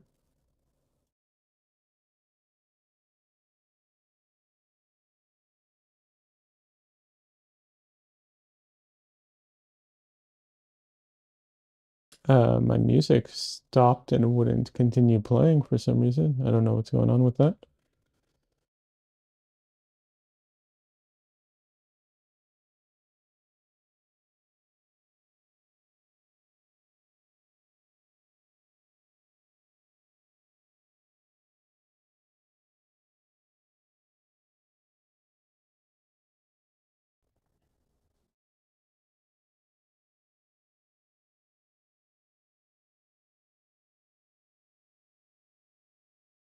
What kind of music do you listen to? Mostly uh rock, hard rock and metal type of stuff like uh A Perfect Circle, Tool, Slipknot, Nirvana, System of a Down, uh Corn, Sleep Token, that vein of stuff. Not solely, I'll listen to other things for sure. Uh, you know, but that is the majority of it. Your age is showing, for sure, for sure. I recognize that. Um, you know, like I said, I do like funny enough though, some of that, like I was never into Slipknot when I was younger. I only got into Slipknot recently. So, it's kind of a funny one that only now I'm getting into it. But yeah, I know. It's one of those things. Um,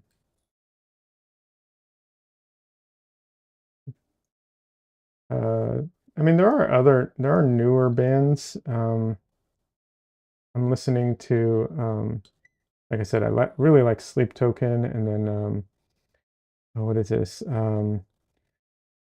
Is it Unleash the Arrows? I think is what I'm listening to at the moment. And there's definitely some other bands, but yeah, why not play some music on stream? Ah, well, that is an issue. That is a copyright issue that will cause problems. And honestly, not everyone likes that type of music. That's I used to play when I was only streaming on Twitch. I used to play music, but yeah, YouTube's way more strict about that.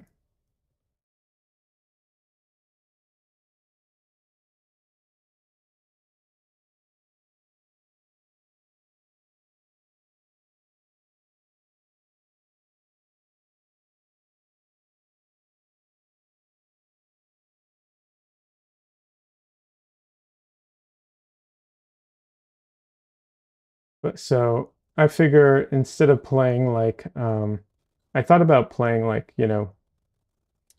Just there are copyright free music out there that I could play. Um, but none of it's good. No, I take that back. None of it's stuff I like to listen to, right? And so I figure instead of playing like just generic, music that like no one, wants to listen to, you know, I'll play no music and you all can play your own music if you'd like. And, if you want to listen to the generic, copyright free music, go for it. Put on whatever you want and just listen to that. But yeah, I figured that was probably just the best solution. At least that was my feeling on it.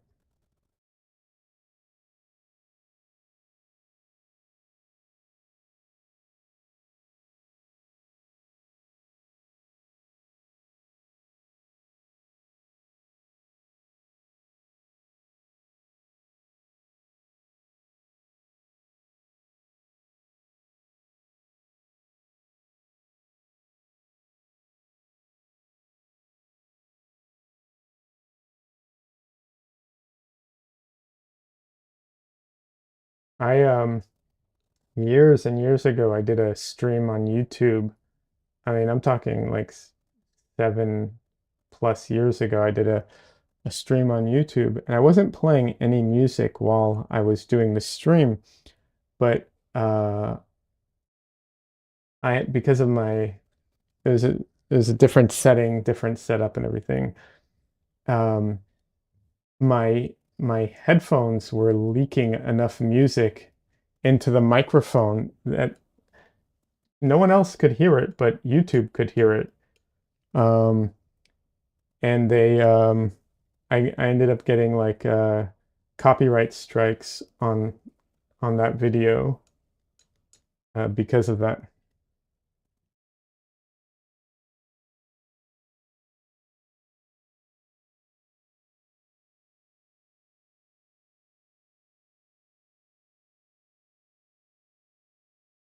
which is just crazy that that it worked that way. But yeah, they're really, really uptight about that stuff.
French fries, what type of music do you like?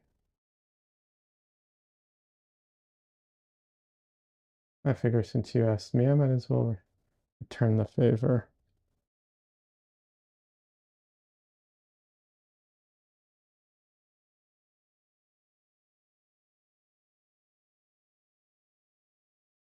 If you're comfortable, of course. No, you don't have to.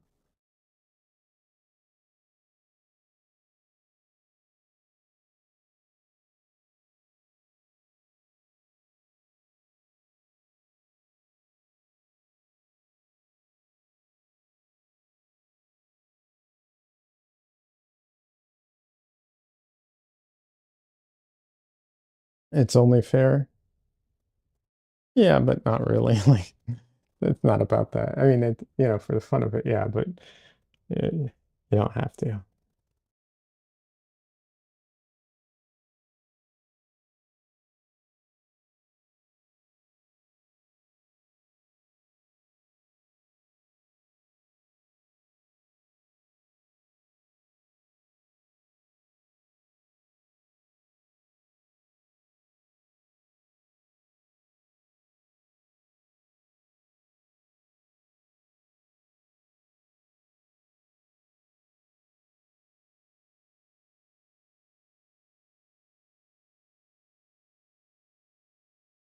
Listen to some Michael Jackson, Kendrick Lamar, pop rap, the basic stuff. Okay.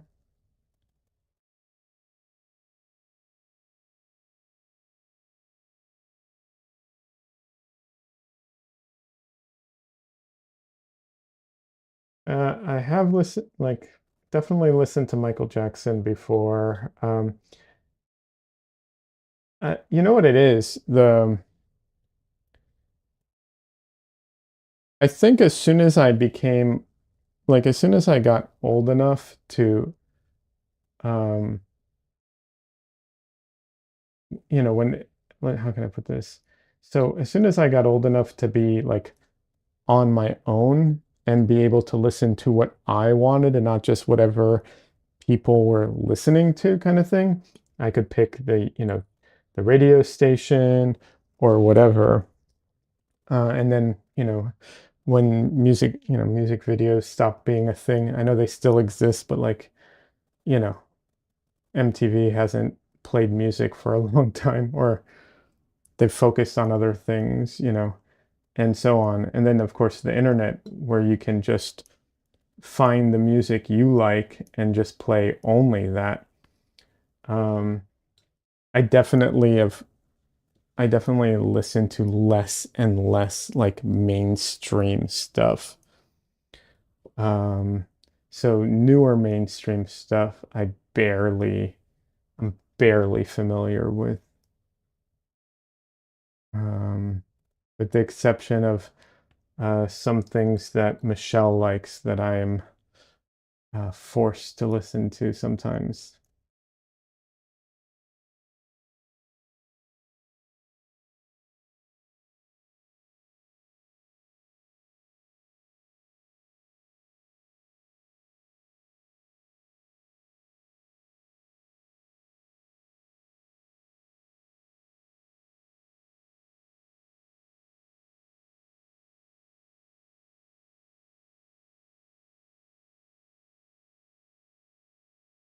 But yeah, I think once that happened, I really stopped listening to like a lot of mainstream. I will say I used to listen to a lot more. I used to listen to a lot more of variety too, I think.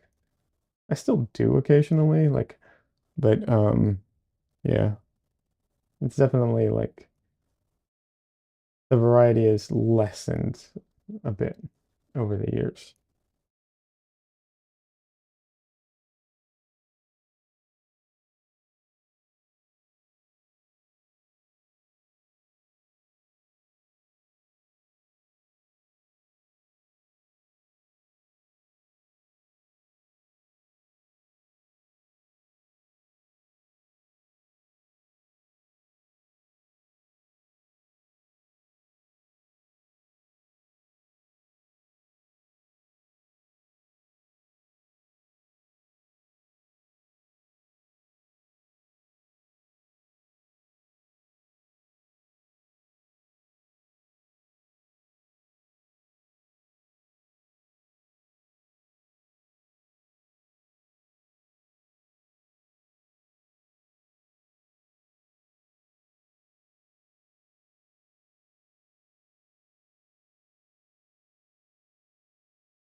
Like I know who Kendrick Lamar is.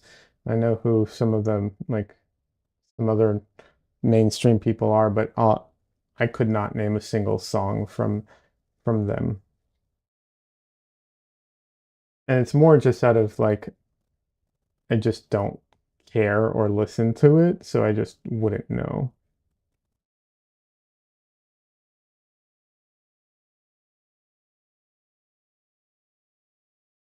But, music is definitely one of those things that it's so much based off of taste. So, you like what you like. Nothing wrong with that. Well,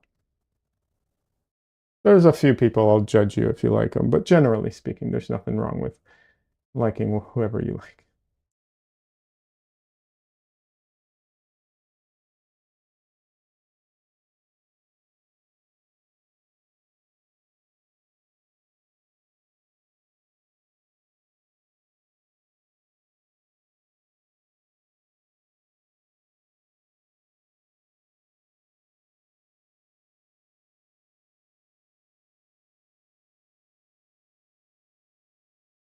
Okay, that tree's too light.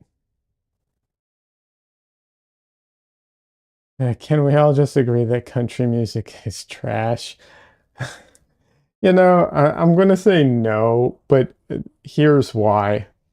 Um, I think there's probably like a variety um, in that, and I suspect if you hear the right stuff, you'll think it's actually pretty good. Um, I suspect that like mainstream is just, it's just kind of pop music with a country, feel on it or whatever. I don't know. That's my suspicion.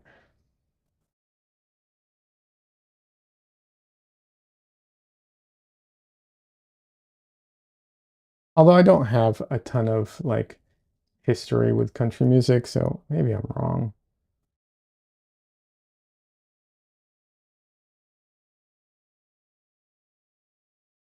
Um, yeah. So there's this band, and I don't know any of their other songs, but there's this band called Spiderbait or Spiderbite. I can't remember. One of those. And they did a cover of Black Betty, and but they changed the guitar to a banjo, and they made it like um, it's essentially like they turned it into a heavy metal song, but it's with a banjo. I know this isn't country, but the banjo just made me think of it. So good though. Such a good such a good cover. French fry says exactly. I've been saying it for years. Country is just pop with an accent. Yeah. I mean a lot of mainstream stuff is like that, a lot of rock like is just pop with you know, with guitars kind of thing, you know what I mean? So, yeah, a lot of that's a lot of things.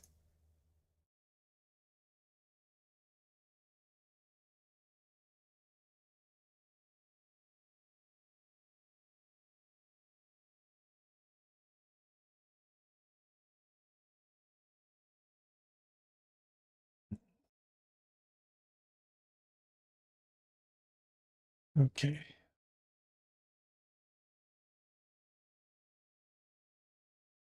All right. Well, I didn't get quite as far as I was hoping to. Um, but my back and neck are starting to protest a little. So I think I'm going to have to take a bit of a break. Um, and I'm just going to end stream. Um, yeah, I wish I was feeling better. But got to take care of myself as I go. Um, but yeah, I think this experiment is going pretty good so far because if I'm looking at this, right, like the plan, we'll see if I can restrain myself because Des gives me a hard time for this. I have a tendency to, you know, say I'm done and then go back in. Um, but the idea is like areas like this is to leave a lot of it as it is. I'm not saying I'm not going to touch this at all, but the idea is to leave a lot of this as is, and then to go back into it and paint in, like I said, I plan on painting in some things, but very sparsely and very distinctly. So the idea is that you will see the brush marks on top of it. So it's kind of like I said, it's not watercolor because but the idea is to lay down kind of like an area and then go in and put details on top. So we'll see how that goes. Um, but yeah, I am going to have to take a break and end stream now. Go go get something to eat and so on. Painting looks good so far. Thanks for streaming. See you later. Hey, French fries. Thank you so much for hanging out, and Des and Heather and everyone else. I appreciate it. We'll see how this week goes. I keep saying I keep meaning to do like random streams here and there to try and stream more. But it's been hard. But I keep wanting to because I really enjoy streaming. But we'll see. Anyways, I will see you. I hope everyone has a good rest of your weekend, what's left of it, and the goal is to definitely stream on Thursday again. And yeah, take care, everyone, and I will see you later.